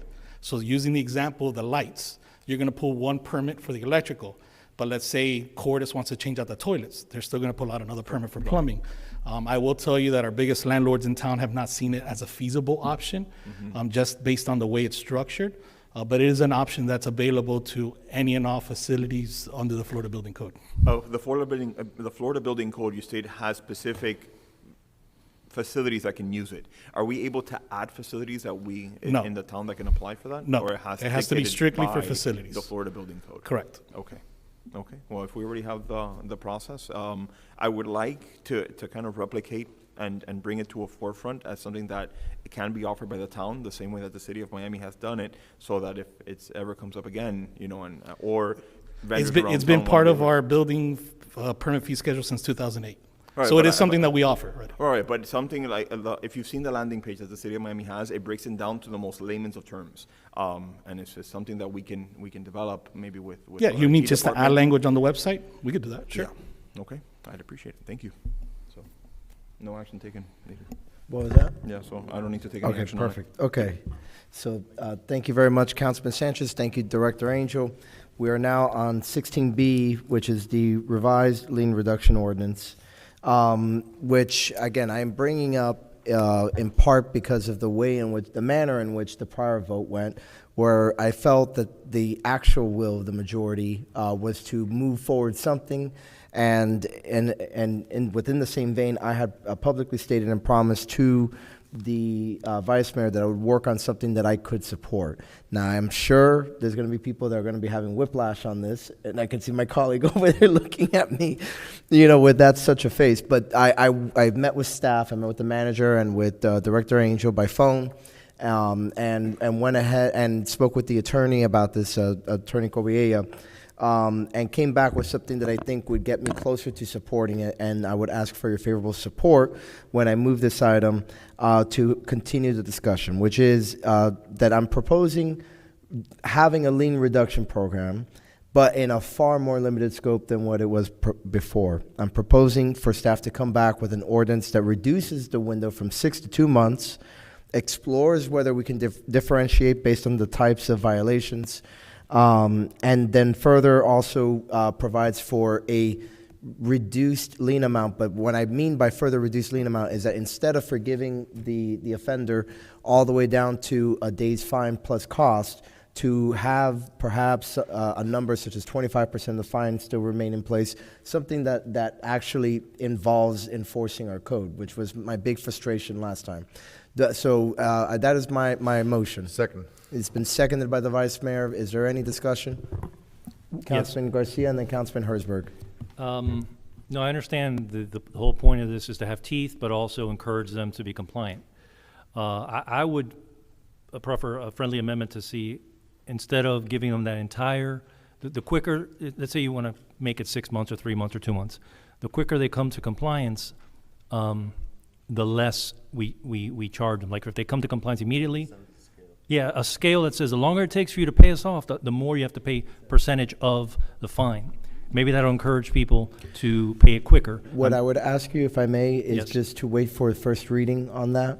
Okay. Because I like the idea in concept, right? I think it actually could work, but then I also, a question, and it's getting later, that's why, so I'm just, I want, what I mean, I bring that up just because I want more time to process what's being suggested, which is, I understand the sliding scale concept, but I also really do not want to cut a break to people that I feel have been, you know, flipping the bird, as it were, to the town, you know. Mr. You know, Mayor, through the chair, would Sure. you be open to, instead of a 2/3 cut in the timeline, do it by half? 3 months? Is 3 months too much for you? I think it's a happy medium, and it gives the staff time to, to make the arrangements and maybe come up with a, in the second reading, come up with a scale of time limits. Well, you have an equal floor with the rest of us if you'd like to proffer an amendment, but I just can't support that because, again, my whole goal and what caused my very passionate response last meeting had to do with the fact that this is going to be the third lien reduction program that's been proposed, and it needs to have teeth. Between the two proposals of having a sliding scale and even going to an additional month on the time to apply, I still feel we're being too lenient on people that otherwise should have dealt with the issues. And that's what the second prong of my proposal is meant to do, is to see if, for example, for certain types of violators, right, if we can, that have had time to correct, for example, easy violations like pressure clean the roof, right, but have deliberately, because they want to send a message to the town, right, to go fly a kite. I do not want to reward those people, to be completely honest with you. If it's an issue where, a contractor forgot to close out a permit, something like that, I want to help those people. I don't want to help people that were just being delinquent in their approach. And this is to non-homesteaded properties, right? Or are we talking well, I'm talking about, I think your original item encompassed both, correct? The lien reduction would have to be across the board, Yeah, homestead, okay, non-homesteaded. But this was a two-step process, if you remember. One was whether to open up the window, then the second decision, and you don't have to make that decision tonight, or you could do it when we bring back the ordinance modification, is then what? Right, the next step would be to whether move forward with the foreclosure of the non-homesteaded properties, and that's something for all of you to chew on, so you can discuss when we bring back the ordinance change. I'm open to having a sunshine meeting with you if that helps as well. All right. Then, So being that said, I'll support you. JV, if you can work with Alexis on scheduling a sunshine meeting between us and whoever else would like to join, and we can discuss it in more detail. Is there any other discussion as Councilman? Oh, wait, it was Councilman Herzberg and then Councilman Fernandez. I said in the last meeting, you almost convinced me to let's just move forward. And honestly, I understand why you brought the item, but I'm ready. We're going to have another 2 readings, going to be another 2 months, another 3 months. I'm ready to just move forward. But if the will of the council is to give it another shot, but I guess a question to the town attorney and manager, or we have to have 2 readings next of a new ordinance? Yes. Okay, so. Because there's a new lien reduction schedule, which is much more stringent. This would be to open up the window, which would require a modification of that ordinance. So this is like the super really, really, really last time, right? Substantially pared back from previous. No, only if you say so. And it's a smaller time period, but that's it. You convinced me last time. I'll go with you again this time, but that really is, something's gotta give. And I do plan on bringing next meeting, a modification to our fines, because I think that's a big issue. Councilman Fernandez. I'm going to support you on the item. With a lot of heartburn, but it's Councilman Cuadra Garcia mentioned once, about he's not supporting the fines, and I think we need a mechanism to enforce our code. You live very close to this problematic home. I won't name the color of the home, but we have to drive by it, and our neighbors, and we have to see that every day for years and years.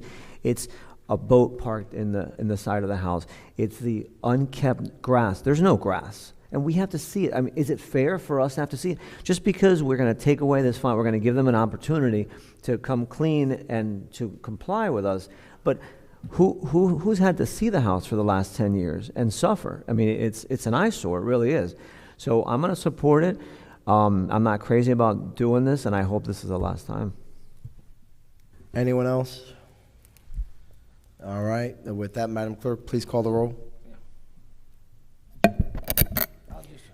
Councilmember Sanchez. Yes. Councilmember Fernandez. Yes. Councilmember Cuadra Garcia. Yes. Councilmember Garcia. Yes. Councilmember Herzberg. Yes. Vice Mayor Morera. Yes. Mayor Dieguez. Yes. The item passes. Thank you very much. We are now on 16C, which is TV monitor for council chambers, presented by Councilmember Garcia. Thank you so much, Mr. Mayor. Now, this item has come up over the years, I'm sure it's with you, to improve transparency and the comfort of residents who are here. and presenters who have important PowerPoints, who participate in town hall council meetings and also events in the chamber. I'm asking the town to look into options to add a TV monitor or screen behind us, either in this space right here under the seal, one big TV or two TVs on either side. And it'll help improve the viewing audience's neck pain from looking sideways and looking backwards. And for presenters to actually focus on the presentation, I have to be look backwards and sideways if they don't have a laptop.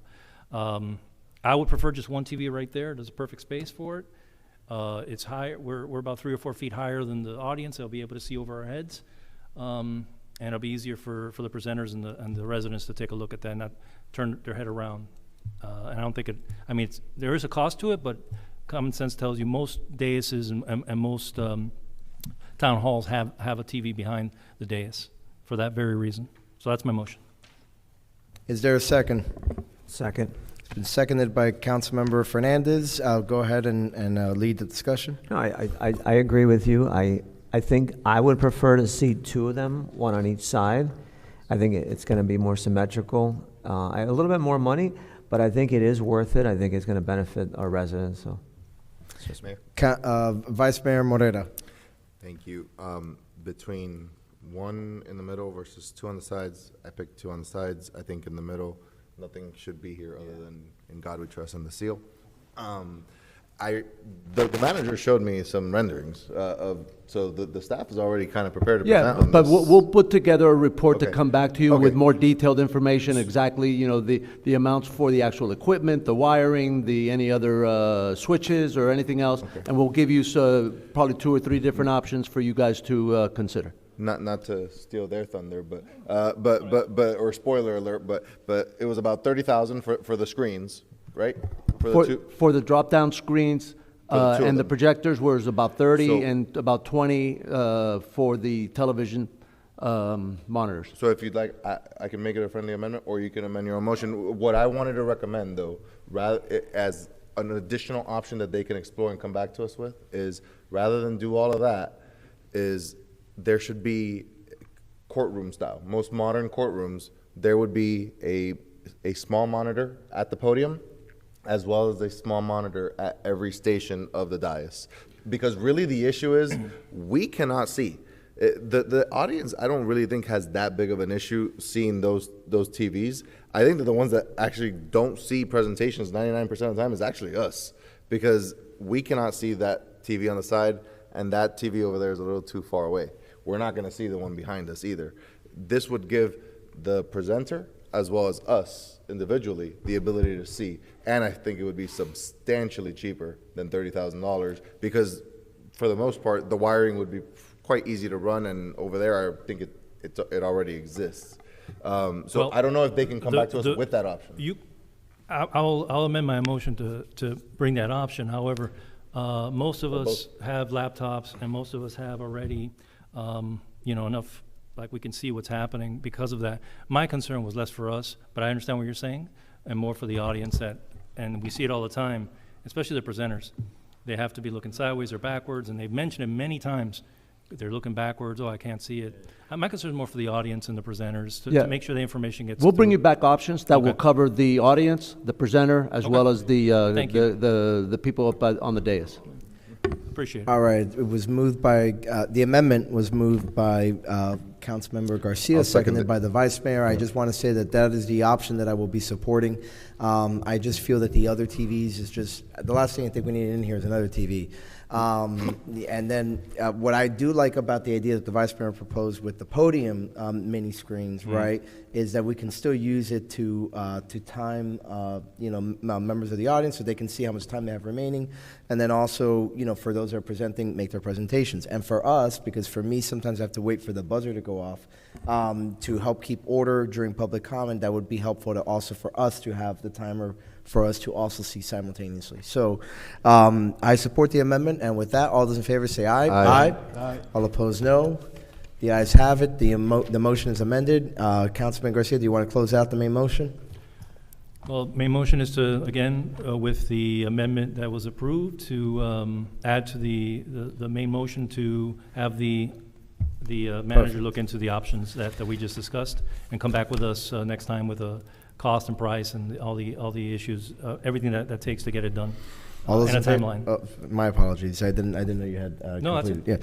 Yeah. All those in favor say aye. Aye. Aye. All opposed, no. The ayes have it, and we are okay. Excellent. The item carries, and we are now on item 16D: review of transportation surtax. PTP fund alternatives and future transit options by Councilmember Herzberg, but this requires a waiver of 7.2. Councilman Herzberg, you're recognized for a motion. I'll move to waive section. Second. It's been moved and seconded. All those in favor of the Aye. 7.2 Aye. waiver, Aye. say aye. Aye. The ayes have it.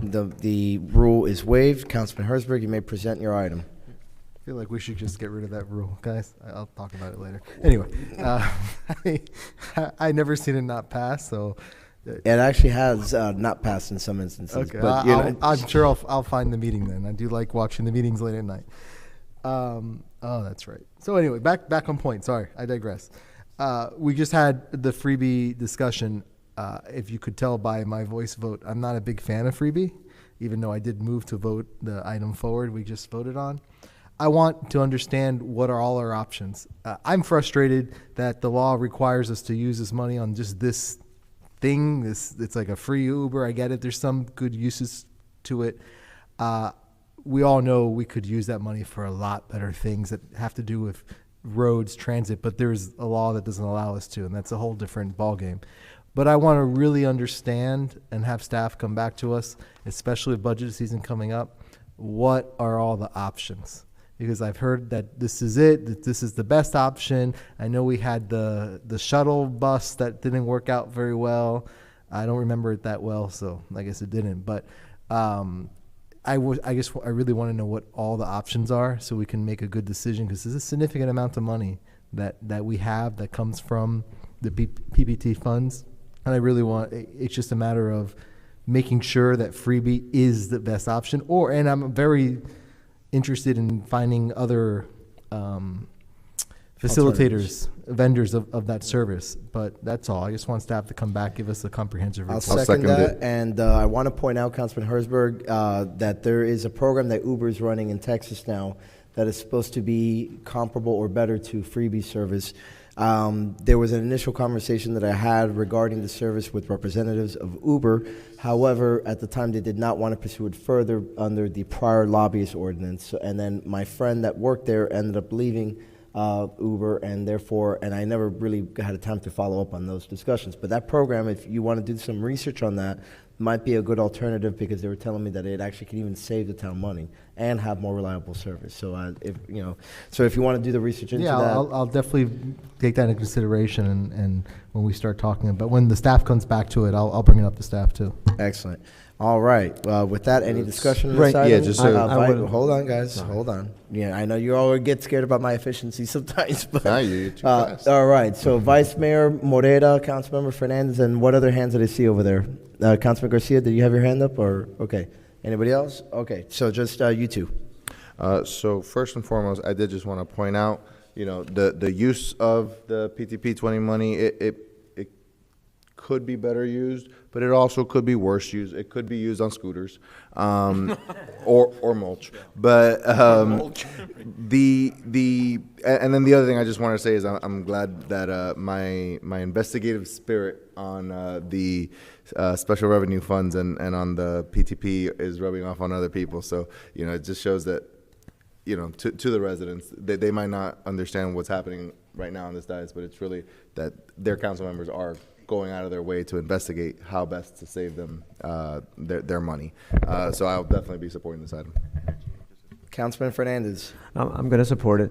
I do think there has to be alternatives, and I hope that that we find out what they are. But when you do the cost per ride, it is absolutely ridiculous. When I wish I was in that business, but I'm interested in hearing. I'll keep my thoughts to myself on how these businesses came to be. Yeah, that's it. All right, there being no further discussion, all those in favor say aye. Aye. Aye. All opposed, no. The ayes have it. Item 16D passes, and we are on 16E, mobile constituent services by me. This is very simple, my friends. Unfortunately, I have had on 2 different occasions with 2 different constitutional officers, some volunteers come to me talking to me about how some committees, or rather a committee I would rather name nameless, have been uncooperative in scheduling constituent services. Everything from the flow event that the tax collector does to the voter registration initiatives and education initiatives that the supervisor of elections office has tried to bring to our residents. So I would like to make it codified in committee rules that they are required when it comes to constituent services to coordinate with those entities to make it happen. There's been some pretext put up as to why they don't want to do it, but they just don't hold up to scrutiny, and I just don't want there to be any more issues in, again, getting these services to the residents. That's my motion. Second. Thank you. Any discussion? Nope. Councilman Herzberg, because, go Thank ahead. you. And I agree that, you know, the education and the services these officers, the constitutional officers provide is important, and we should be making it easier for our residents to get to them. My only concern is, I guess we should trust the constitutional officers, but for example, 9/11 event. I don't believe anyone would come to that, but any event. There are some events that make sense and some events that don't, to have sort of like an event, not a vendor, but another table there. You know, you understand what I mean? This is not about that. So, I'm confused then. Maybe Yeah. if you can. Sure. I haven't heard about this. I understand if you want to not have to. I just don't want to talk too put much this about committee it. on blast, although I'm getting close to it. I mean, rather than do it, I'm- no, okay. but rather than do that, well, I mean, look. I need to understand. The reality is that the Elderly Affairs Committee, different volunteers in and around that board have come to me saying that certain members have been uncooperative to helping or allowing these entities, right, the supervisor of elections and the tax collector, coordinate with their events, right, to provide these services. They may have happened, right, just as what happened with the supervisor of elections, but there was, unfortunately, you know, resistance, right? So rather than on this, I feel strongly that they shouldn't have autonomy. Again, they're denying resident services under the basis of trying to depoliticize events, and ultimately what they're doing is, again, denying services to residents. So for that, I want to just codify it in the rules that they cannot do that. You got it. I get it. And at the end of the day, I'll trust the constitutional officers that they would pick proper events to provide those services. Yeah. I'm Again, fine. this is strictly on constituent services. Right. It's not about giving them a right to be able to campaign or to pontificate on Of whatever. course. But it has to be some, you know. Again, we can workshop the language when it comes back, but this is just trying to say to insert that requirement. Mayor. Vice Mayor Morera. Okay, so my colleagues, you guys know, my favorite event as a elected official, my favorite event of the month is not this council meeting. It is the bingo. Thank you. I love that you guys all know that.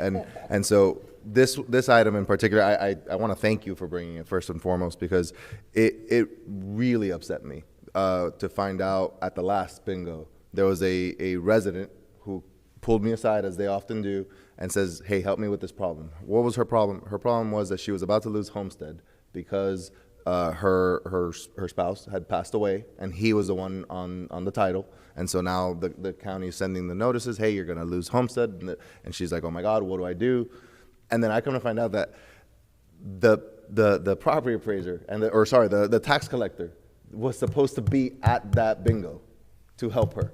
And they were rejected. And when I found out about that, I was very upset. So again, thank you for bringing this. I'll definitely support this. And yes, obviously, I want to trust that our constitutional officers are not going to abuse this discretion that we're giving them.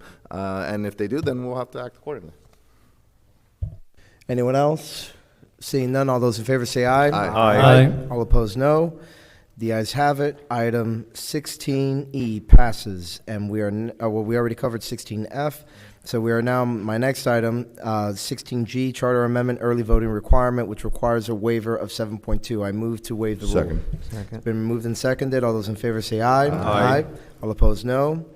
The ayes have it. The rule is waived. And so very simply here, I don't think it's been any secret since my time in the dais. I really believe that we need to ensure that when special elections or runoff elections occur, we must allocate some time for early voting. And I think a minimum of 2 days of early voting and requiring that by charter is the way to do this. I think that what happened, unfortunately, in the runoff election in my race, right, is that some residents were not able to vote because they maybe didn't know there was a runoff and did not therefore request an AB ballot on time and were traveling for the holidays on the day of the election. And, you know, I know that they're talking about pushing the runoff date into December, but in addition to that, I still feel we also need to go ahead and give them in-person early voting the way it has normally been done. And unfortunately, the Charter Revision Commission has not taken this up yet, although I know that they got a little bogged down between 14 different ballot questions, and it is not my intent to throw on a 15th. Rather, my motion is to propose that a question be prepared, providing for what I just stated, contingent on whether or not the Charter Revision Commission takes it up first. So if the Charter Revision Commission does not take up this item and roll it into one of their existing proposals, then at that point, you would have to come to us to go ahead and get this approved. Got it. Yeah, it's just I'm seeing Lorenzo here, but so that would be the direction in the motion. But what is you have a comment, question? Yeah, no, I was just gonna make a comment that it can be done a couple of ways. It can be done that way. The Charter Commission, just one of its members, Councilman Fernandez can suggest it, and it can be passed that way. If they're obstinate and they don't want to do it, and you can't force them to do it, you can obviously pass a resolution, and that can be rolled into one of the questions too. So there's multiple ways to skin this cat. Okay, so then just again, my hope is that this passes with that instruction, and therefore you can go ahead and prepare it. And just again, depending on whether they do it or not, to roll it into one of their existing questions or whatever must be done on that front. So with that, is there a second? Second, that's right by the Vice Mayor. My apologies. Any discussion on this item? Seeing none, all those, Vice Mayor. Yeah, the Vice Mayor. With that, all those in favor say aye. Aye. All opposed, no. The ayes have it, and the motion carries. So 16G passes. We are now on 16H, the Lock Isle Bollards beautification, which requires a rule waiver for 6.10, meaning that I have more than 3 items, and 7.2. Second. Thank you. It's been moved by me, seconded by, JC. I think it was the Vice Mayor or JC. Okay, by Councilmember Fernandez. All those in favor say aye. Aye. Excellent. The waiver is approved. This is very simple. Beautify the bollards there at the corner of Lock Isle, which, by the way, I do want to note, are serving their job. There was an accident there, and the wall was not destroyed. Good. So, with that, is there a second? Second. Thank you. It's been moved and seconded. Any discussion? Seeing none, all in favor say aye. Aye. All opposed, no. The item passes. And last but not least, and this was a late filed item, but it's relevant to the tomorrow, which is May 20th, which is the traditional and the real Cuban Independence Day, in my opinion. The attorney has disseminated a resolution that I would like to pass and disseminate to the various cities in the county and the county commission, so they can hopefully add their voices as well to what we'd like to see done in the island, just 90 miles south of us, where many of us can trace our roots to. With that, that is my motion to adopt that Second. resolution. It's been seconded by Councilmember Fernandez. All those in favor say, sorry. Let's go left to right then. Councilman Sanchez, would you like to opine? Councilman I just want to see, can I co-sponsor the item? Oh, absolutely. I would love to co-sponsor as well. Okay, so there's a motion for everyone to co-sponsor the item. Yes. Is there a second? Second. All right, all in favor say aye. Aye. All opposed, no. The ayes have it. Everyone's been added as a co-sponsor. And any further discussion on this item? Okay, Councilman Herzberg. I think all of us on this dais come from Cuba. Actually, you're right. Yeah, Every single person up here. My Yeah. mother's It born in wasn't always the Cuba. case, so that Right. that's why I made it in a more generic fashion. If there's a town that should do this, it's us, and obviously support. Yeah. Well, thank you very much. But by the way, Mr. nobody leave after we take this vote, Mr. because I have something I want to say as a moment of personal privilege after. Mr. But Manager, Councilman let me take a Guadalupe point. Garcia. Let me take a moment of a point of No, wait. personal privilege. I to will say rule it something. out of order unless it is on this item. Is No, it it's on- not. It's not on this item. It's Okay, something else. then do me a favor. Wait until we just vote this Okay. out, and then I'll let you go, and then I will go. With that, all those in favor of the resolution say aye. Aye. All opposed, no. The ayes have it. The resolution is passed. Mr. Attorney, you may disseminate as need be. Councilman Cuadra Garcia, you're recognized for a moment of personal privilege. Just like I said, a point of personal privilege. Some of you that will travel on 154 over the Palmetto, you will see the underpass pitch black. I spoke to the just need to ask Mr. Peterman to put some pressure on the issue of the lights. I spoke to the manager of the project, and he's just pointing fingers that he did it or she did it, you know.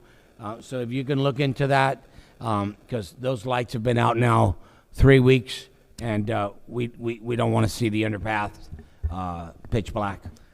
Thank you, Councilman Cuadra Garcia. Now, guys, before we adjourn, I just want to make it very clear that I was very disappointed with the way we were behaving tonight. So, yes, this is Papa Bear, you know, scolding his children. And I just want to be clear that we need to let each other finish, right? When you have the floor, that person has the floor. Let them finish. If you see the opening where they are implying for you to join in with them, that's a different story. But I don't want what happened tonight of people talking over each other, getting frustrated, whatever the case might be. We need to act with the dignity and grace expected of us as elected officials, right, representing our town. And, you know, we've had, unfortunately, a few meetings where I feel we have not lived up to that standard. Concurrently, I need everyone to make sure that when they get to this dais, they do their homework and they vote and know how they're going to vote, right? This is not rocket science.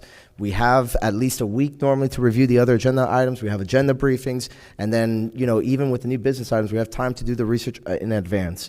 So I want everyone, you know, to really make an effort to be prepared, know how they're going to vote in the future. And I need everyone also to make sure that we're not talking over each other and we're treating each other with respect. If not, I will be more aggressive in how I maintain control of the meeting. And I'll leave it at that. With that, there being no further business, we are now adjourned at 9:59 p.m.